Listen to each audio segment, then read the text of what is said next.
মিজান আজহারি কি গত এই তো 10-15 দিন আগে মালয়েশিয়ায় প্রোগ্রাম ছিল। ভাই আমাকে বললেন, ভাইজান আমি দেশ থেকে পালাতে বাধ্য হয়েছি, দেশ থেকে আসতে বাধ্য হয়েছি।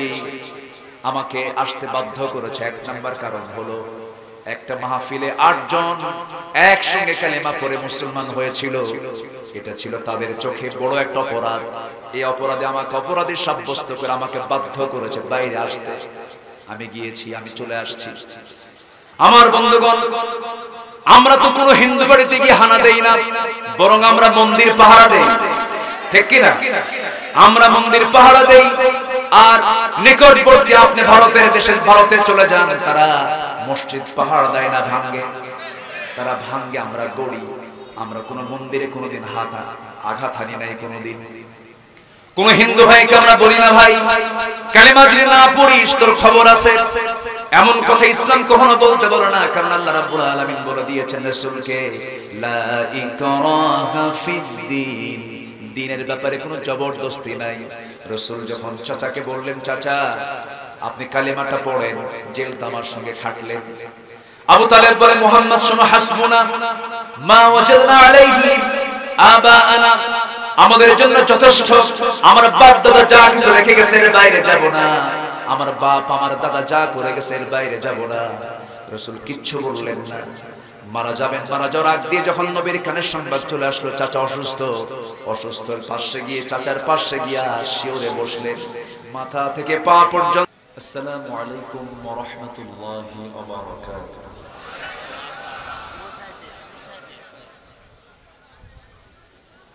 إن الحمد لله الأكرم الذي خلق الإنسان وكرمه وعلمه من البيان ما لم يعلم،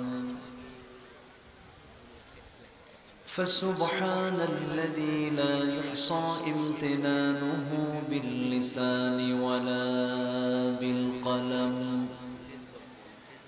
نشهد أن لا إله إلا الله وحده لا شريك له،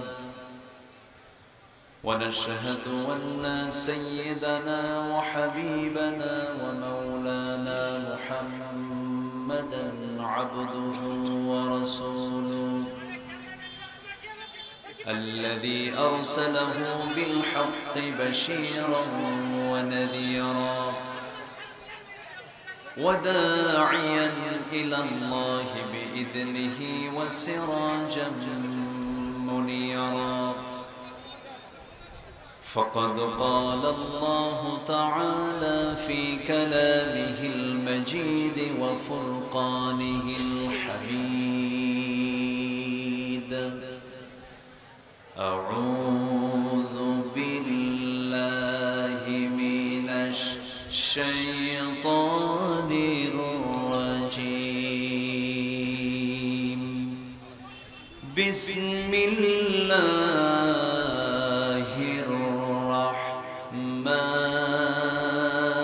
الرحمن الرحيم.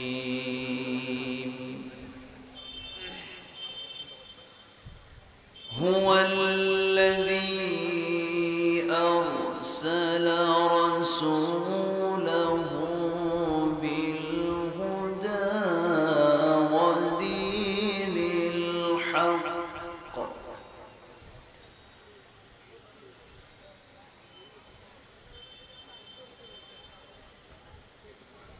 ودين الحق ليظهره على الدين كله وكفى بالله شهيدا.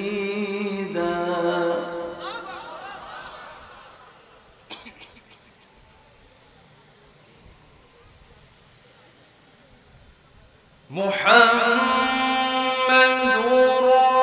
رسول الله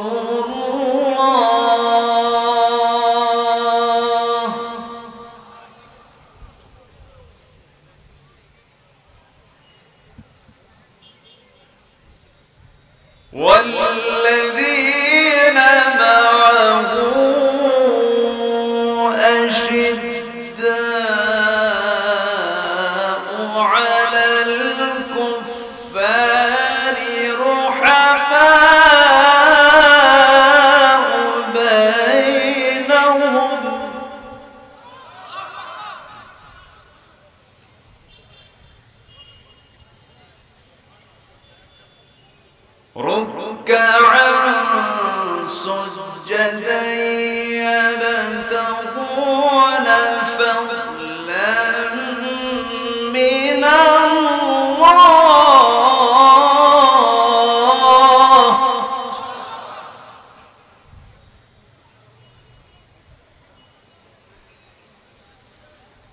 فضلا من الله ورضوانا سيماهم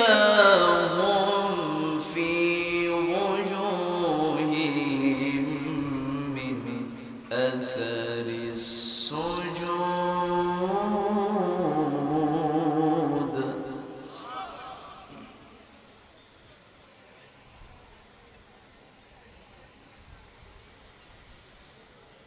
ذلك مثلهم في التوراة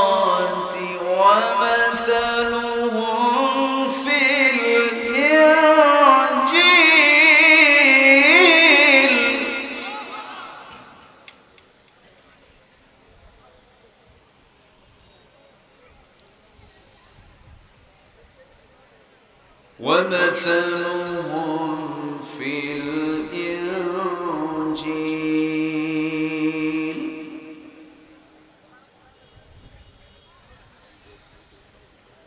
الله أكبر بسم الله الرحمن الرحيم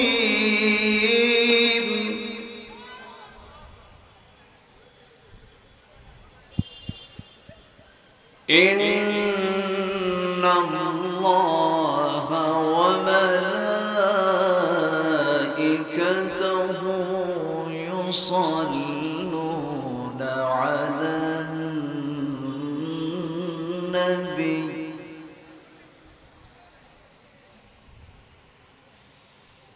يا أيها الذين آمنوا صلوا عليه وسلموا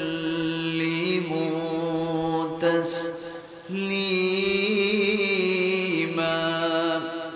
اللهم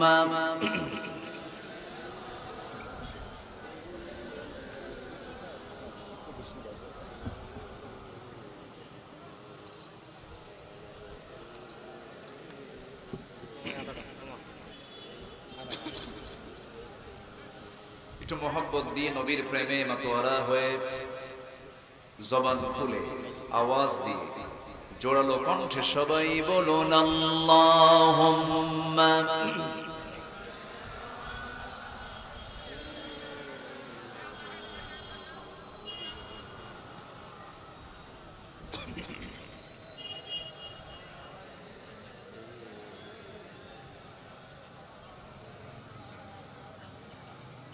সবাই বলুন بلغ العلا بكماله كشف الدجى بجماله حسنت جميع خصاله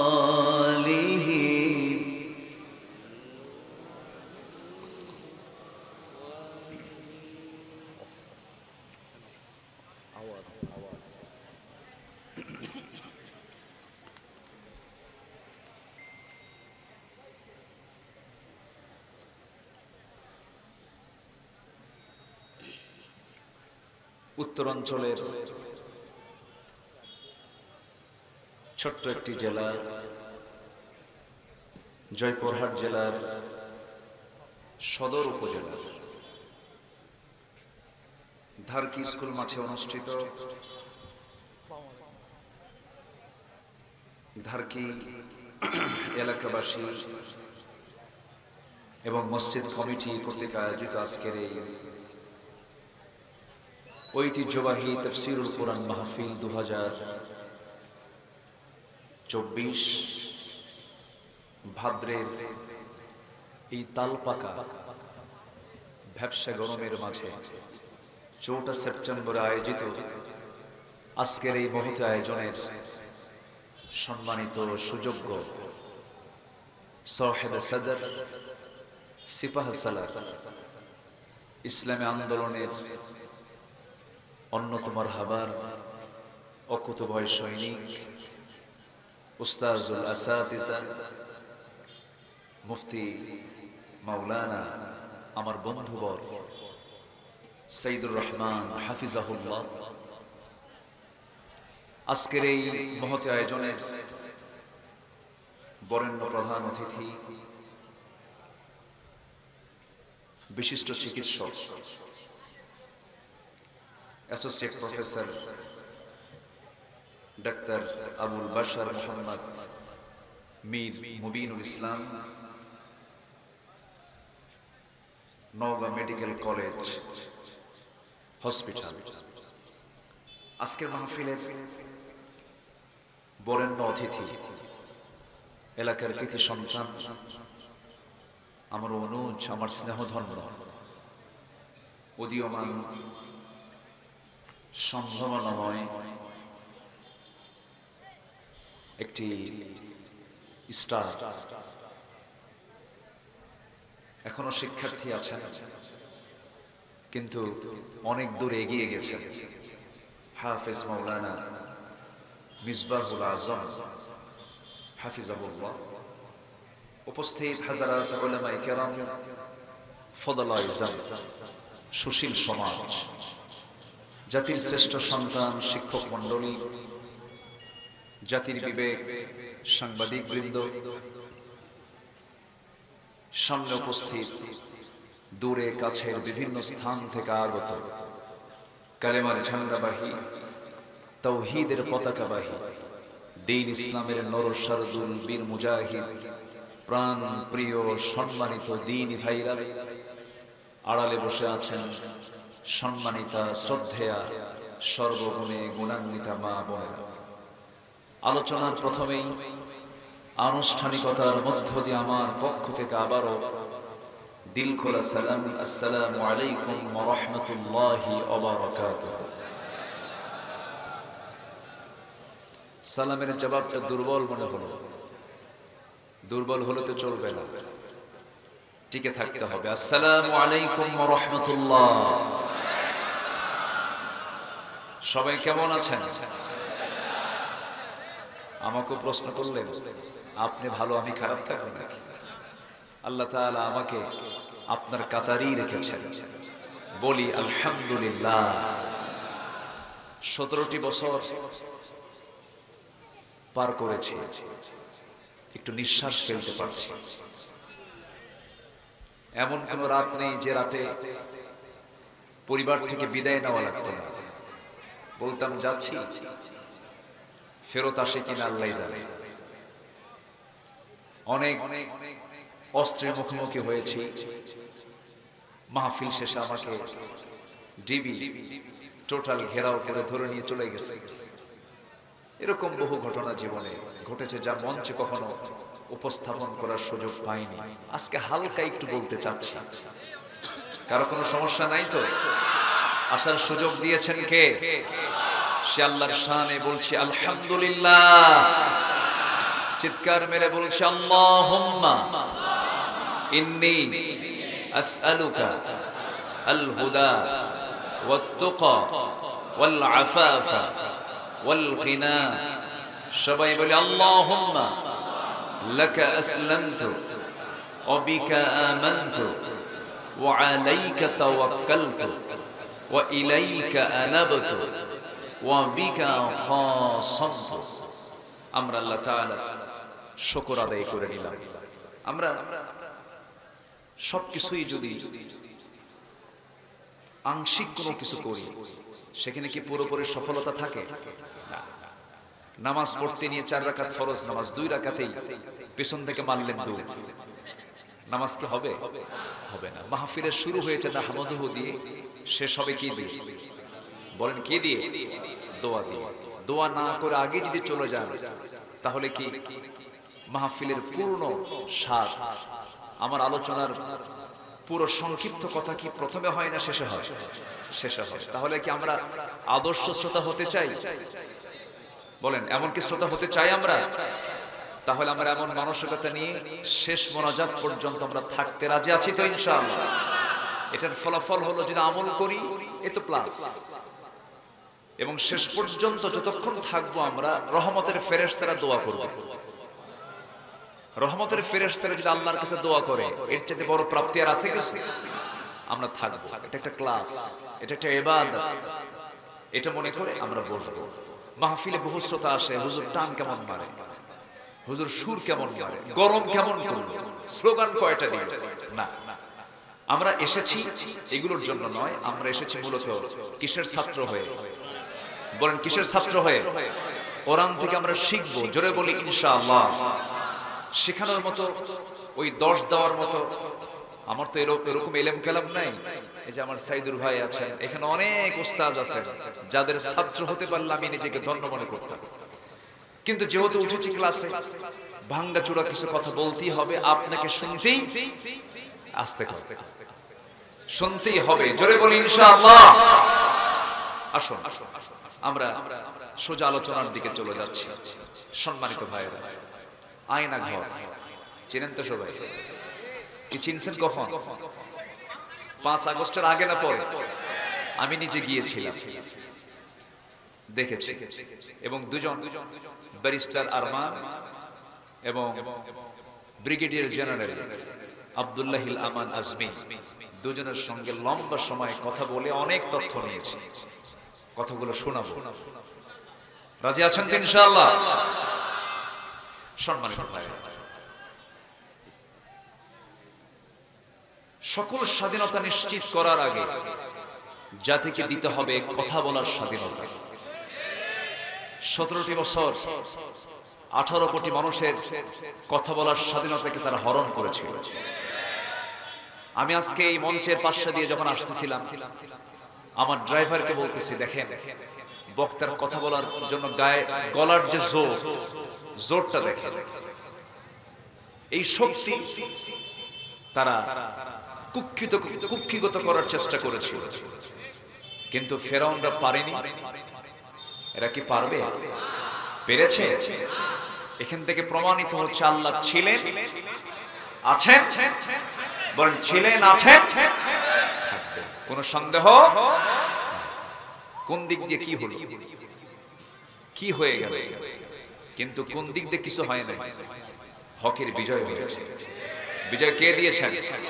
জাআল হক ওয়া যাহাকাল বাতিল ইন্নাল বাতিলা কানা যাহুকা।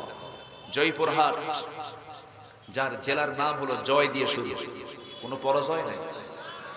বলেন আলহামদুলিল্লাহ। জেলার নাম কি? কোনো পরাজয় নাই। জয় নামে একটা সূরা আছে, সেই সূরার নাম হলো সূরাতুল ফাতহ। তাহলে এই জেলার নাম কোন সূরায় আছে? কোন কিতাবে আছে? আস্তে কয়, কোন সূরা, কোন কিতাবে আছে? কোরআনে কারীমের একটা সূরার নাম হলো জয়পুর। ঠিক আছে না? সূরাতুল ফাতহ থেকে আজকে আমি কিছু কথা বলবো, যেহেতু জয়ের এলাকায় আসছি, জয়পুর হাটে আসছি, সূরা ফাতহ থেকে আমরা কিছু কথা শুনবো, জোরে বলি ইনশাআল্লাহ। আরেকটা লোকের নাম জয় আছে, আছে না? আচ্ছা, উনি অটিস্টিক, প্রতিবন্ধী মানুষ। ঢোক গেলে তো খালি ঢালে, ঢালার কারণে ব্রেন মাঝে মাঝে 1,500 কোটি টাকা। এখন এটাতে কি সংখ্যা মালাকুল মউত বুঝবে, 1,500 কোটি টাকা। আচ্ছা যাই হোক, আমরা এখানে বিভিন্ন দলের লোক থাকতে পারে, অন্য ধর্মের মানুষও থাকতে পারে, সবাই আমাদের ভাই। ইসলাম সবার জন্য ওপেন, ইসলামে আসে। দেখলেন তো 5 আগস্টের সন্ধ্যার সময় সেনাবাহিনী প্রধান, সাবেক প্রধানমন্ত্রীর 3 আত্মীয়, উনি প্রথম ডাকটা দিয়েছেন আমিরে জামাতকে, বলেছেন আমিরে জামাতকে আমরা আমন্ত্রণ করেছি। এই কথার ভিতরে, এই আহ্বানের ভিতরে বহু অ্যানসার আছে না নাই? আসতে বলবেন না, আছে না নাই? এখান থেকে বেশি দূরে নয়, রংপুরের পীরগঞ্জে শাহাদত বরণ করেছে শহীদ আবু সাঈদ। মুখে দাড়ি, ইংলিশের ছাত্র। কিসের ছাত্র? ইংরেজিতে অনার্স। দুর্বল ছাত্র, একটা ইউনিভার্সিটির ছাত্র। 5 ওয়াক্ত নামাজি, শপথের কর্মী। বুঝে নেন, বোঝা যায় কথা, বোঝা যায়। আমাদের কণ্ঠরোধ করার জন্য বহু চেষ্টা করা হয়েছে, আমরা হক কথা থেকে এক চুল পরিমাণ নড়িনি। আমাকে যারা আমার কথা যারা ফলো করেছেন এই 24-25 বছর, কোনদিন আমার মুখ থেকে তেল মারা কোন বক্তৃতা এক সেকেন্ডের জন্য কেউ পান নাই। আমার তবিয়তি আসে না। আমাকে থানা হাজতে নেওয়া হয়েছে, আমাকে জেলখানায় নেওয়া হয়েছে, মেডিকেলে অসুস্থতার কারণে মেডিকেলে ছিলাম, সেখান থেকে টেনে হেঁচড়ে বের করে গাঁজাখোর, মদখোর এদের বিছানায় আমাকে শুয়ে রাখা হয়েছে। ওরা সারা রাত বিড়ি টানত, বিড়ি টানার মাঝে আমাকে শুয়ে রাখা। এই সমস্ত কথাগুলো জমা ছিল, বলিনি। তবে হ্যাঁ, আলেমদের রক্ত আর আলেমদের চোখের পানি বড় বিষাক্ত, ঠিক কিনা বলেন? আলেমরা যদি কাঁদে, আলেমদের রক্ত যদি ঝরে, সেই জমিন আল্লাহর দিন কায়েম হবেই, এতে কোনো সন্দেহ। এখন আমাদের এখনো অনেক পথ বাদ আছে, অনেক কাজ করা বাদ আছে। খেকশিয়ালের বিদায় হয়েছে, পাতিশিয়াল কিন্তু বসে আছে। আসতে বলবেন না, আছে না নাই? বিলবোর্ড দখল, সাইনবোর্ড দখল, এই দখলবাজিগুলো চলছে। অন্যায় যে করুক না কেন, আমার ভাইও যদি অপরাধ করে হাত ভেঙে দেবে, ঠিক কিনা? সতর্ক থাকতে হবে। অনেক কষ্টে অর্জিত হয়েছে এই অর্জন, এটাকে আমরা কোনোভাবেই নষ্ট হতে দেব। আসতে বলবেন, নষ্ট হতে দেব। আমার চোখের সামনে, আমি ঢাকাতে ছিলাম, টঙ্গী উত্তরা মেরুলবাড্ডা আমার যেখানে খুতবা হয়, সবচেয়ে বেশি রক্ত ঝরেছে ব্রাক ইউনিভার্সিটির সামনে আর উত্তরার সামনে। এগুলো আমার জনপদ। আমি জুমার, আমার অনেক মুসল্লি আহত হয়েছে, আমার পরিচিত জনের অনেকেই শাহাদত বরণ করেছে। তার মাদের চোখের পানি এখনো শুকায় নাই, আর এরা দখলবাজি আর বিলবোর্ড দখল নিয়ে মারামারি শুরু করেছে। আমাদের সতর্ক হওয়ার দরকার আছে না নাই? আচ্ছা, সম্মানিত ভাইয়েরা, অনেক কথা আছে, আসুন একটু ঠান্ডা মাথায় শুনি। আল্লাহ তাআলা আমার মুখ থেকে যেন সেই কথাগুলো বের করে দেন, যে কথাগুলো এই সময়ে, এই মুহূর্তে, এই মুসলিম সমাজের জন্য, এই জাতির জন্য খুব প্রয়োজন। জোরে বলি আল্লাহুম্মা আমিন, আরো জোরে আল্লাহুম্মা আমিন। সূরার নাম কি? ফাতার বাংলা কি? জয়পুরহাট, ঠিক আছে না? আবার যেন উল্টা পাল্টা ব্যাখ্যা দিয়েন নাই ক্যামেরাম্যানরা, এটা নিয়ে আবার ফতুয়াবাজি শুরু হবে যে সূরার নাম দিয়েছে জয়পুরহাট। সূরাতুল ফাতাহ, বিজয়, 29টি আয়াত সম্বলিত। আল্লাহ তাআলা এই সূরাটা রাসূলকে উপহার দিয়েছেন মদিনায়। কোথায় দিয়েছেন? মদিনায়। আবার কেউ কেউ মক্কার কথাও বলেছেন। প্রকৃত বিজয় নবীজির এসেছে হলো মদিনায় আসার পরে। আল্লাহ তাআলা এই সূরার নামকরণ করেছেন প্রথম আয়াত থেকে। দর্শের স্টাইলে কথা বলা উচিত। অনেকের কাছে মনে হয়, অনেকের কাছে এটা শ্রীহীন মনে হয়, এটা আড়ষ্ট মনে হয়, কিন্তু এখন ওয়াজের ধরন দর্শের আওতায় আসা উচিত। জোরে বলেন ইনশাআল্লাহ, জোরে বলেন ইনশাআল্লাহ। তাহলে ওয়াজে বসা আগে দরকার না ধৈর্য ধরা দরকার? বলেন, বলেন কি ধরা দরকার? ধৈর্য। ধৈর্য সহকারে আমরা শুনবো। জোরে বলি ইনশাআল্লাহ। সূরাতুল ফাতাহ, আল্লাহ রাব্বুল আলামিন 1 নম্বর আয়াতে ভেতর থেকে শব্দ চুজ করে এই সূরার নামকরণ করেছেন সূরাতুল ফাতাহ।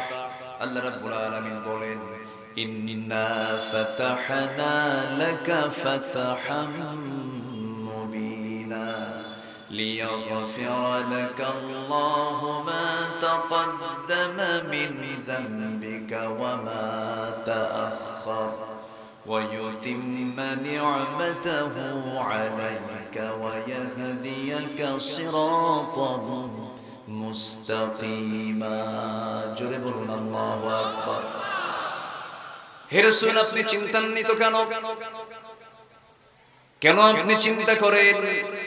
হুদাইবিয়ার সন্ধি চুক্তি হয়েছে, আপনি সাহাবীদেরকে জানায় দেন এই চুক্তি যদিও কুরাইশদের কিছু কিছু পক্ষে চলে গেলেও পরোক্ষভাবে এটা মনে হলেও কিন্তু আল্লাহ তাআলা আপনাকে প্রত্যক্ষভাবে এর মধ্য দিয়ে বিজয় দিয়েছেন। জোরে বলি সুবহানাল্লাহ। মক্কার কুরাইশরা মদিনায় গেলে পরে মদিনার মুসলমান কুরাইশদেরকে মক্কায় ফেরত পাঠাতে বাধ্য হবে। আবার মদিনার কোন মুসলমান মক্কায় গেলে পরে কুরাইশরা তাদেরকে ফেরত পাঠাতে বাধ্য হবে না। এবং সেই চুক্তির মধ্যে মুহাম্মদুর রাসূলুল্লাহ সাল্লাল্লাহু আলাইহি ওয়াসাল্লাম রাসূলুল্লাহ শব্দটা কেটে ফেলে দেওয়া হলো। সাইয়েদনা আলী ওই সময় ছিলেন, বললেন না আমার দ্বারা রাসূলুল্লাহ শব্দ কাটা সম্ভব হবে না। রাসূল সেই সময়ে বললেন আলী কোন জায়গায় শব্দটা আছে আমাকে দেখায় দাও। আমার নবজি যখন দেখতে পেলেন সেই জায়গাটা রাসূল নিজ হাতে কেটে দিয়ে বললেন চুক্তিটা বড় দরকার, কারণ আমাকে তার রাষ্ট্র নেতা মনে করেছে, এটা আমাদের বিজয়। সুবহানাল্লাহ। আমাকে তারা রাষ্ট্র নেতা মনে করেছে, আমি রাষ্ট্র গঠন করেছি, ক্ষুদ্র রাষ্ট্র গঠন হয়ে গেছে মদিনায়, এটা যে মেনে নিয়েছে এটাই আমাদের বিজয়। আল্লাহু আকবার। আমার বন্ধুগণ, আমার নবীজি দোয়া করেছেন কি? আমার নবীজি দোয়া করেছেন আল্লাহ তাআলা রব্বি আদখিলনি মুদখালা সিদকিন ওয়া আখরিজনি মুখরাজা সিদকিন ওয়াজআল লি মিন লাদুনকা সুলতানান নাসীরা। জোরে বলুন আল্লাহু আকবার।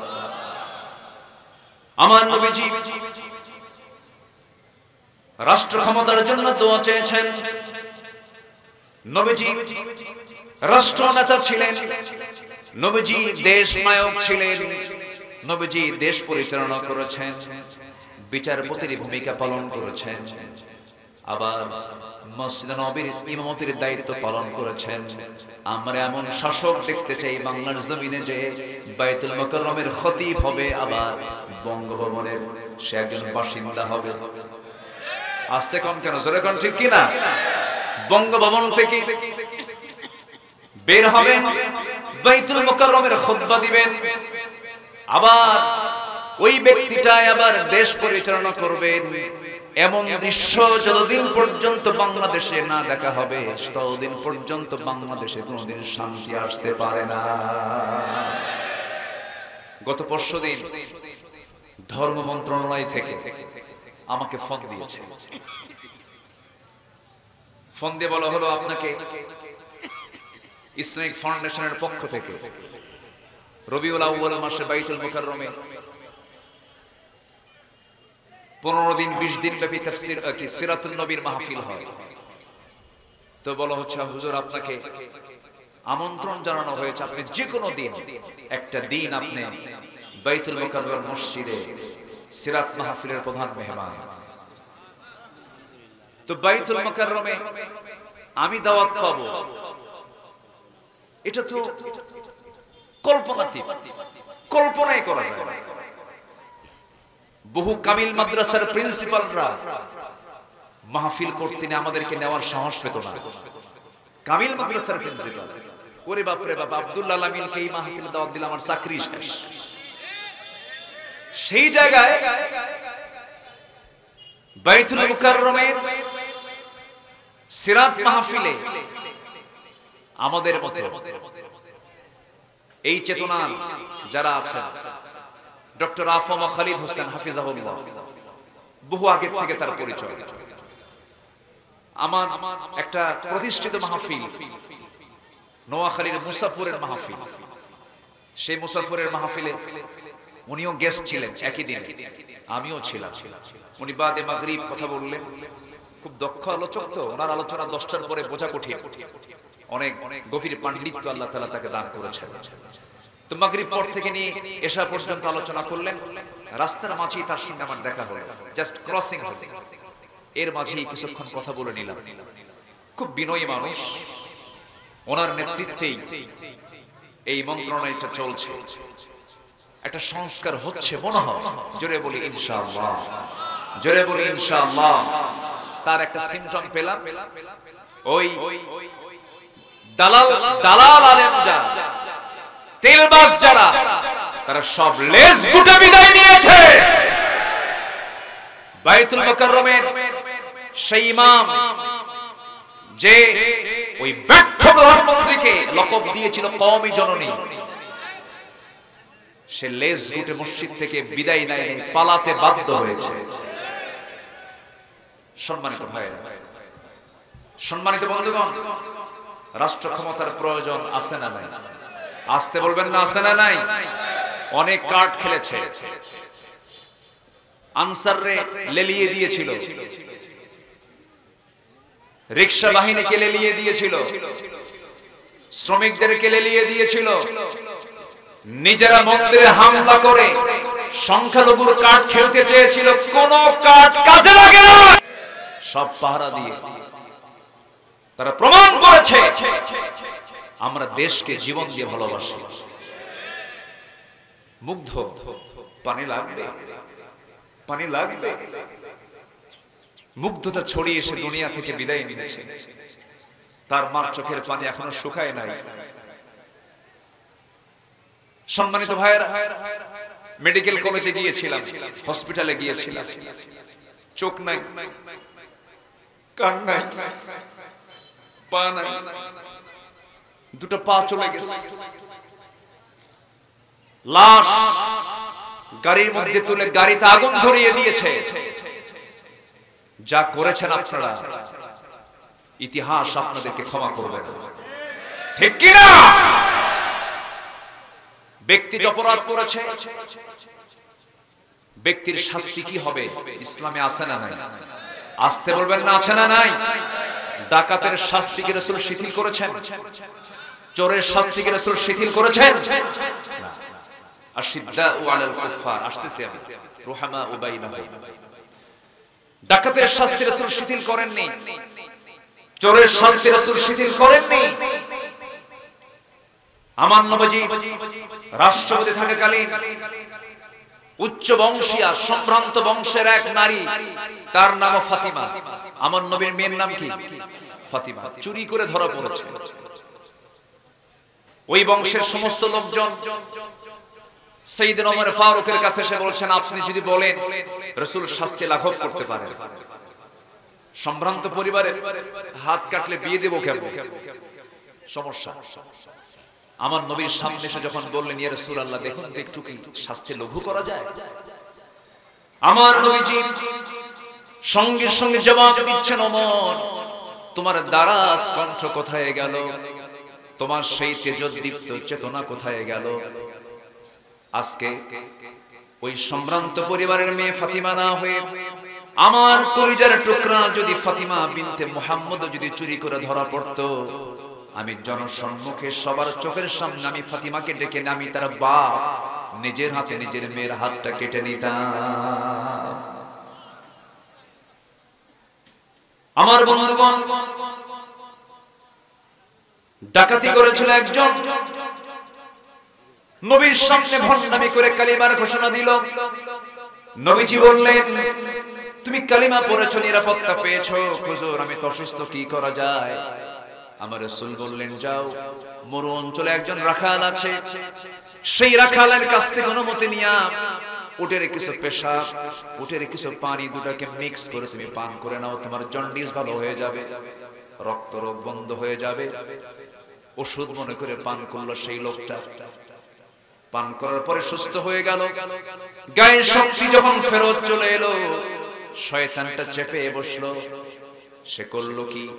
হাতের তরবারে দিয়া সেই রাখালকে মেরে ফেলে দিয়া উটগুলোকে সে অপহরণ করে যখন নিয়ে চলে যায়, আমার নবীর কাছে জিবরাইল জানায়া দিলেন। আমার নবীজি সাহাবে কেরামকে পাঠায়া দিয়ে বলেন, সাহাবীরা যাও, যেখানে বল সেখান থেকেই ধরে ফেলো।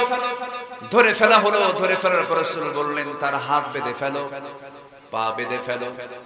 ওই রাখালকে যেমন করে এই ডাকাত আমার রাখাল সাহাবীকে যেমন করে মেরেছে, তোমরা তাকে তেমন করে মেরে ফেলো।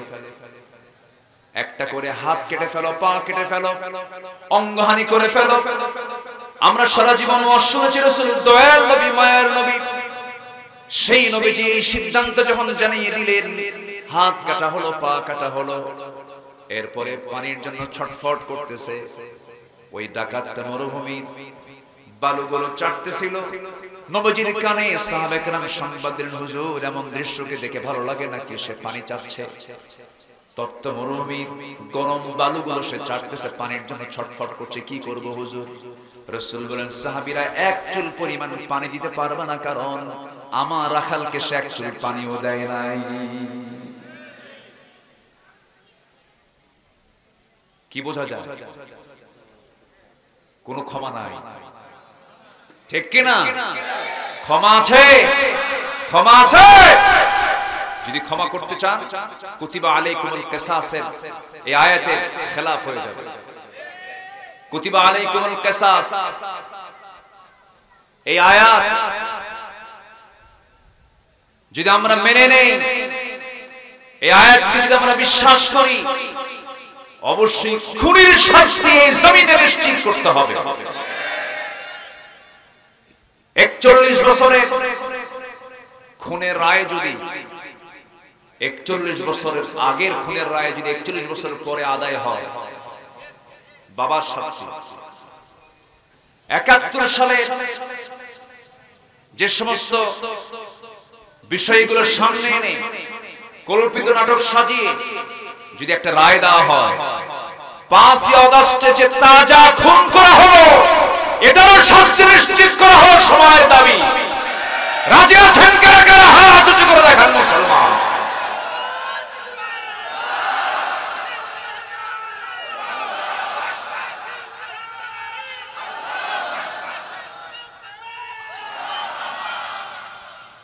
আল্লাহ কবুল করুন। জোরে বলি আল্লাহুম্মা আমিন, আরো জোরে আল্লাহুম্মা আমিন। সম্মানিত ভাইরা, সূরার নাম কি? আবার বলেন। সূরাতুল ফাতহ। মাহফিল 5 দিন হলে ভালো হয়। এক রাতে ওয়াজ করে শুধু চুলকানি বাড়ে। 5 দিন হলে পরে ভালো হয়। একটু প্রাণ খুলে ব্যাখ্যামূলক শব্দের ব্যাখ্যা, আয়াতের ব্যাখ্যা সুন্দর করে বলা যায়, যেটা শুরু করেছিলেন আল্লামা সাঈদ রাহিমাহুল্লাহ। গত 17 আগস্ট পিরোজপুর আল্লামা সাঈদ ফাউন্ডেশনে গিয়েছিলাম, কথা বলেছি সেখানে। এই 17 আগস্ট এই ডেট করা হয়েছিল, 5 আগস্ট হবে এমন চিন্তা আমাদের মাথায় ছিল না। 13ই জুন আমরা ঢাকার একটা বৈঠকে বসে এই সিদ্ধান্ত নিয়েছিলাম। জি, কথা বলেছিলাম 17 আগস্ট কেন, 15ই আগস্ট কার শোক দিবস? কি কথা কি বুঝতেছেন আপনারা? 15ই আগস্ট। এখন 15ই আগস্টে এর আগে যদি 14 আগস্ট শাহাদাত বরণ করেছেন আমাদের আল্লামা সাঈদ রাহিমাহুল্লাহ, তারা প্রোগ্রাম হয়তো করতে দেবে না। এই জন্য আমরা ভাবলাম এনএসআই, ডিজিএফআই, ডিবি, এসবি এদের বদনজর। কি নজর? পেট যদি হজম না হয় তখন কি কয়? বদহজম। তো ওদের বদনজর থেকে বাঁচার জন্য আমরা 14 তারিখের পরিবর্তে 17 তারিখে নিয়ে গেলাম। সেই 17 আগস্টে সেখানে গিয়েছিলাম, কথা বললাম। কই সেই পারের হাটের সেই সাক্ষীগুলো, বরঞ্চ সেখানে একজন এসেছিল, কি নাম? সুখরঞ্জন বাড়ি। একসঙ্গে বসে প্রায় 2 ঘন্টা কথা বললাম।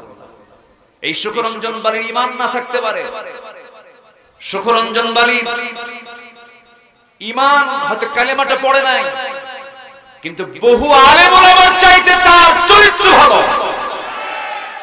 সে বলেছে আমি জীবন দেব কিন্তু মিথ্যা সাক্ষী দিতে পারবো না। কলকাতার দমদম কারাগারে তাকে পিঠ মোড়া দিয়ে পিছনে 2 হাত বেঁধে রেখে দিয়ে দিনে রাতে শাস্তি দেওয়া হতো। বলা হতো তুই একটা রায় দিবি, নচেত তোকে দুনিয়া থেকে বিদায় করবে, তুই সাক্ষী দিবি। কিন্তু সেই হিন্দু সুখরঞ্জন বালি সে বলল না, অসম্ভব, আমার পক্ষে সম্ভব না। সে অনড় ছিল, তার চোখের পানি আমাকে অনেক ভাবিয়ে তুলেছে। আহারে, সে যদি খিয়ারুকুম ফিল জাহেলিয়া খিয়ারুকুম ফিল ইসলাম, আমি তাকে বললাম ভাই কোনো কথা নেই, আপনি কালেমা পড়েন। দেখি যে মুসকে মুসকে হাসে, দোয়া করেন, হয়তো কালেমা পড়তেও পারে ইনশাআল্লাহ। আমরা লেগে আছি ওর পিছনে, আমরা লেগে আছি, আমরা কাজ করছি। এখন আমরা দুই একটা করে আওয়ামী লীগ ধরব আর কালেমা পড়ব। জোরে বলি ইনশাআল্লাহ, জোরে কোন ইনশাআল্লাহ। ওরা বলেছিল এই দেশে ওয়াজের নামে কোনো রাজনীতি চলবে না। মাহফিলে এই মঞ্চটাকে দখল শুধু নয়, এই পোস্টারটাও তারা দখল করে ফেলেছিল।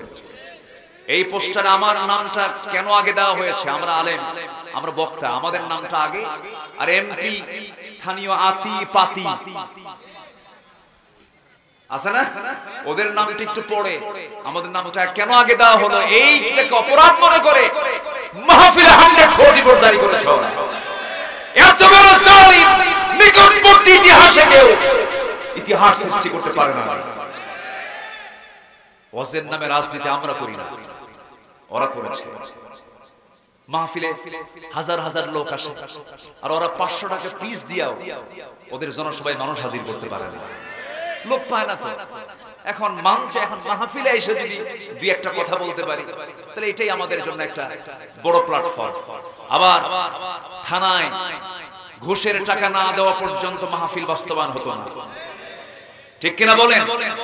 এই চিত্রগুলো তারা চিত্রায়িত করেছে, প্রত্যেকটা জায়গায় ঘুষের বাণিজ্য চালিয়েছে, রন্ধে রন্ধে দুর্নীতি তারা প্রবেশ করিয়েছে।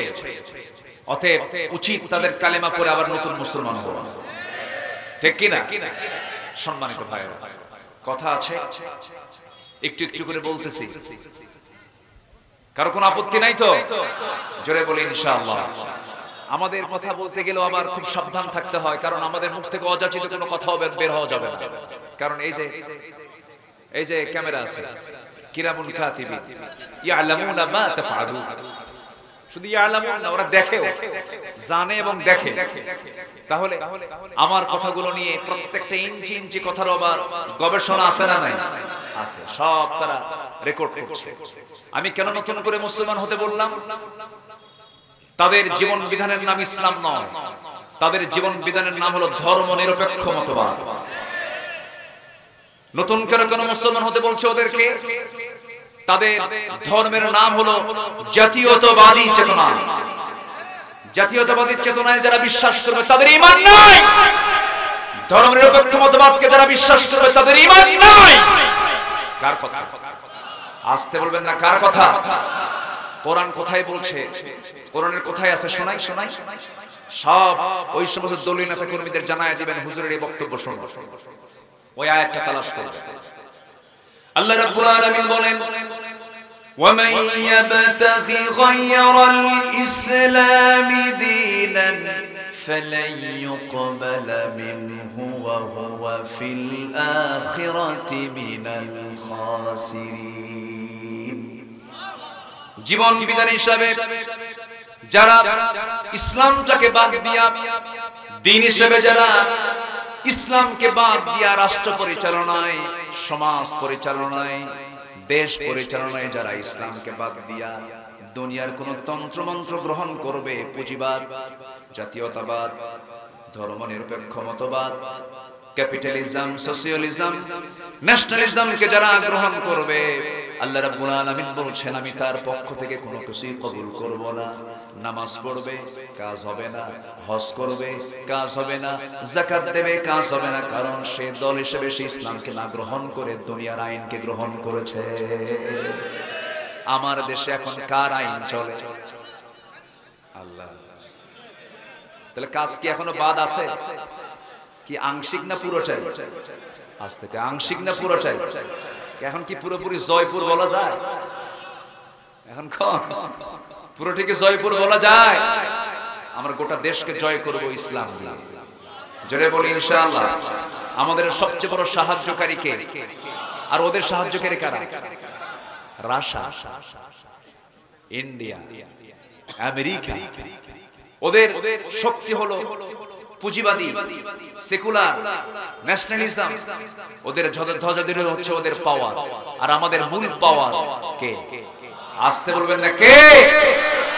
সেই পাওয়ার, সে আল্লাহ তাআলা ফেরাউনকে পানিতে চুবায় মেরেছেন। ফেরাউনকে সকালবেলা তা জানতো?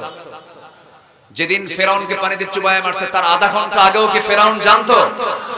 মাত্র আমার দেশের প্রধানমন্ত্রী, প্রাক্তন প্রধানমন্ত্রীকে টাইম দেওয়া হয়েছিল মাত্র কত মিনিট? সেম ফেরাউনের সঙ্গে মিলে গেছে, বুঝলেন? ফেরাউন মরার আগ দিয়ে এরকম একটা টাইম পাইছিল। কেমন করে বললাম আমি? ফেরাউন বলল, হামান শত্রু তো পালালো,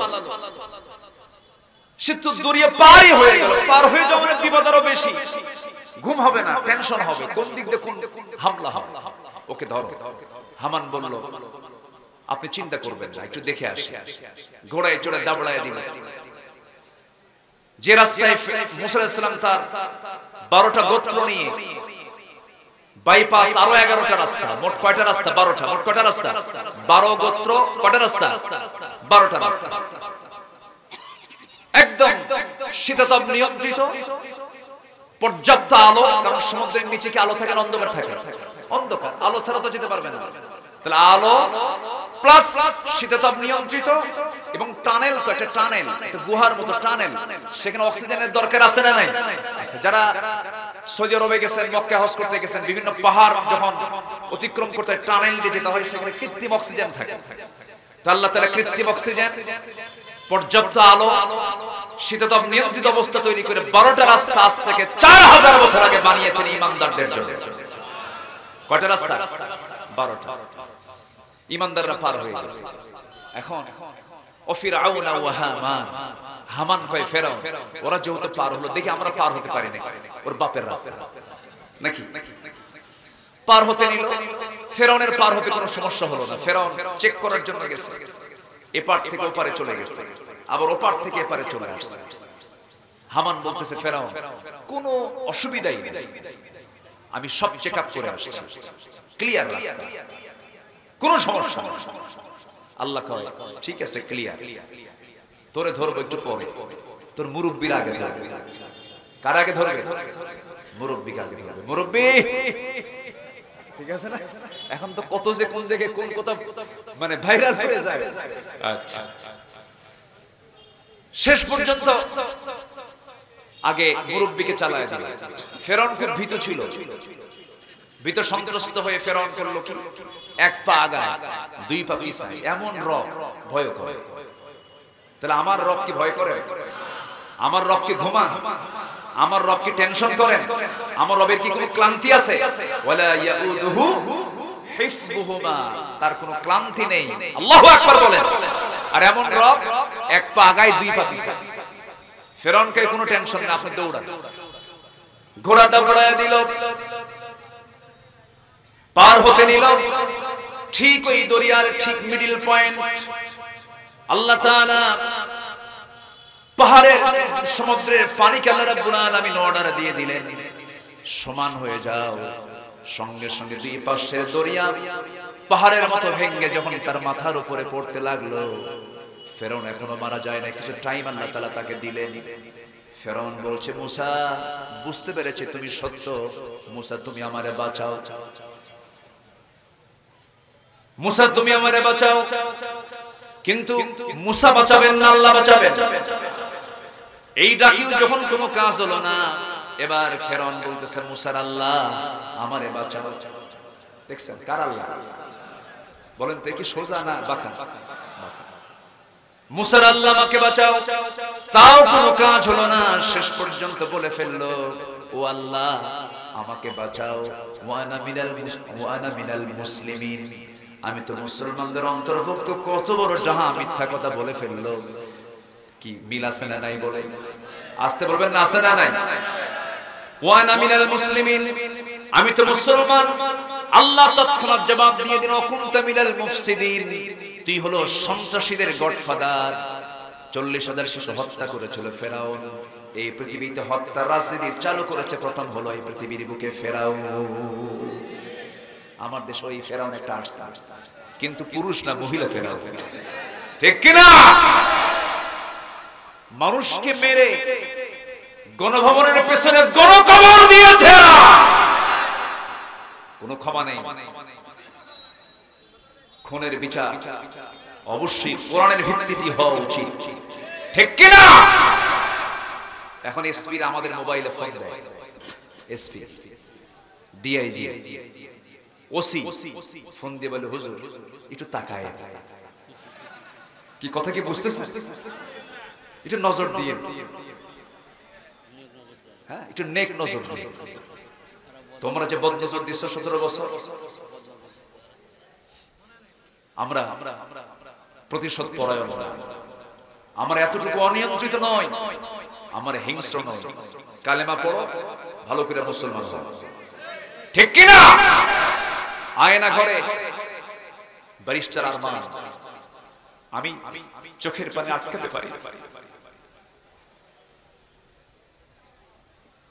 একটা ইয়াং ছেলে, ইয়াং নতুন বিয়ে করেছে, দুটো বাচ্চা, 2 বছর কোলে আর 4 কি 5 বছর বড় মেয়েটা। এই ছোট্ট বাচ্চা, বাবার ফাঁসির রায় হয়ে গেছে।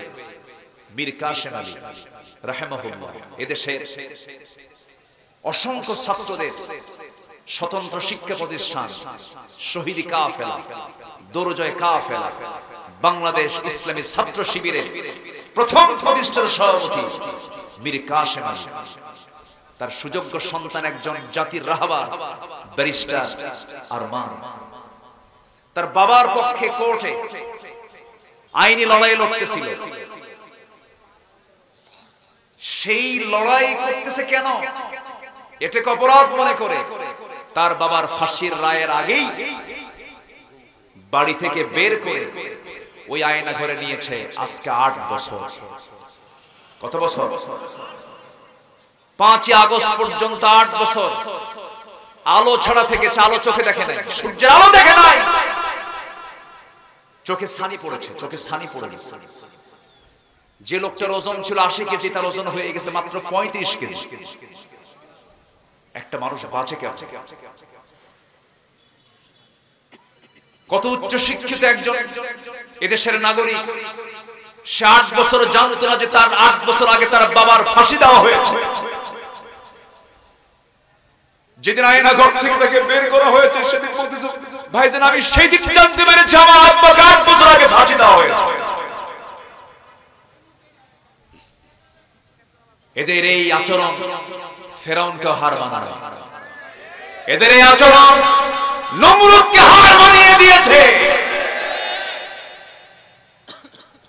আরেকজন এদেশের সবচেয়ে মজলুম সংগঠন, 17টি বছর সবচেয়ে বেশি দমন পীড়ন নির্যাতনের শিকার হয়েছে যে দল,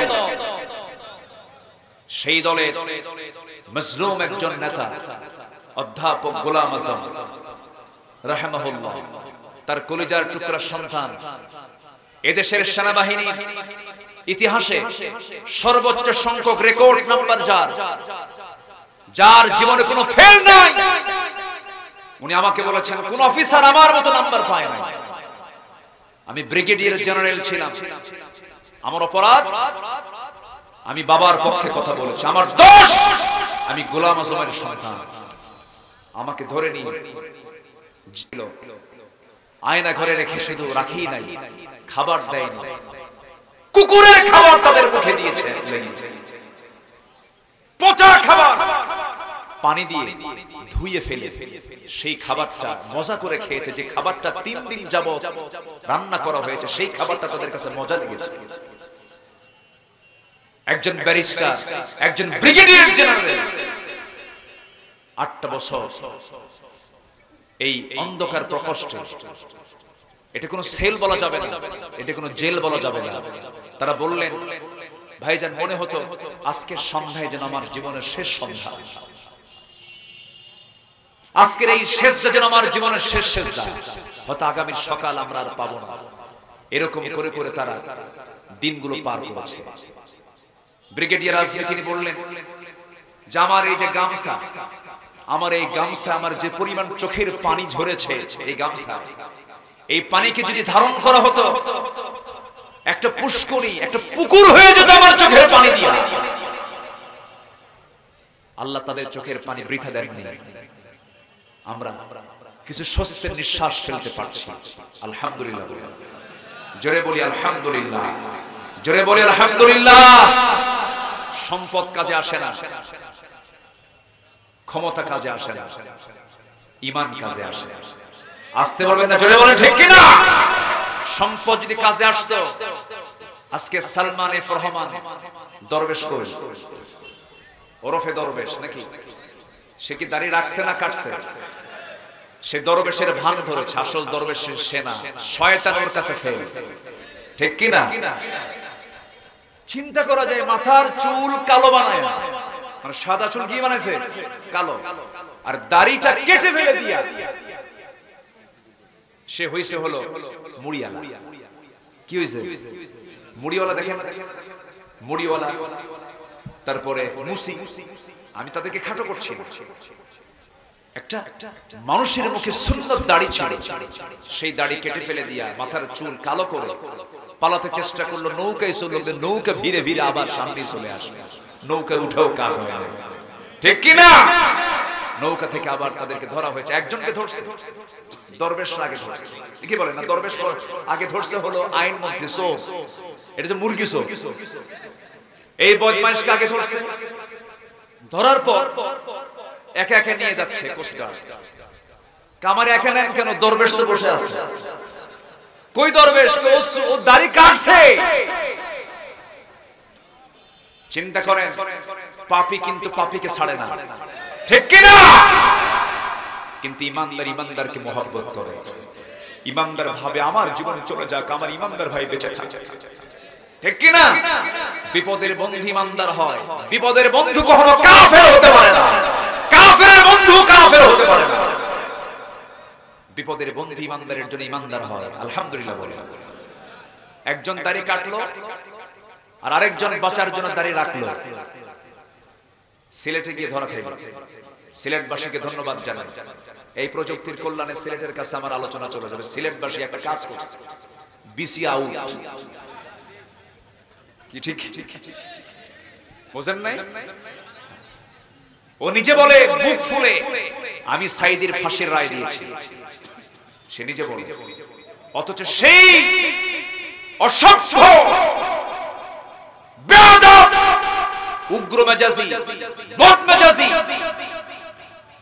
শামসুর রহমান মানিক, সে বাঁচার জন্য ঘুষ দিয়ে ৬০-৭০ লাখ টাকা হাতে নিয়ে সে দেশ থেকে পালাতে চেয়েছিল।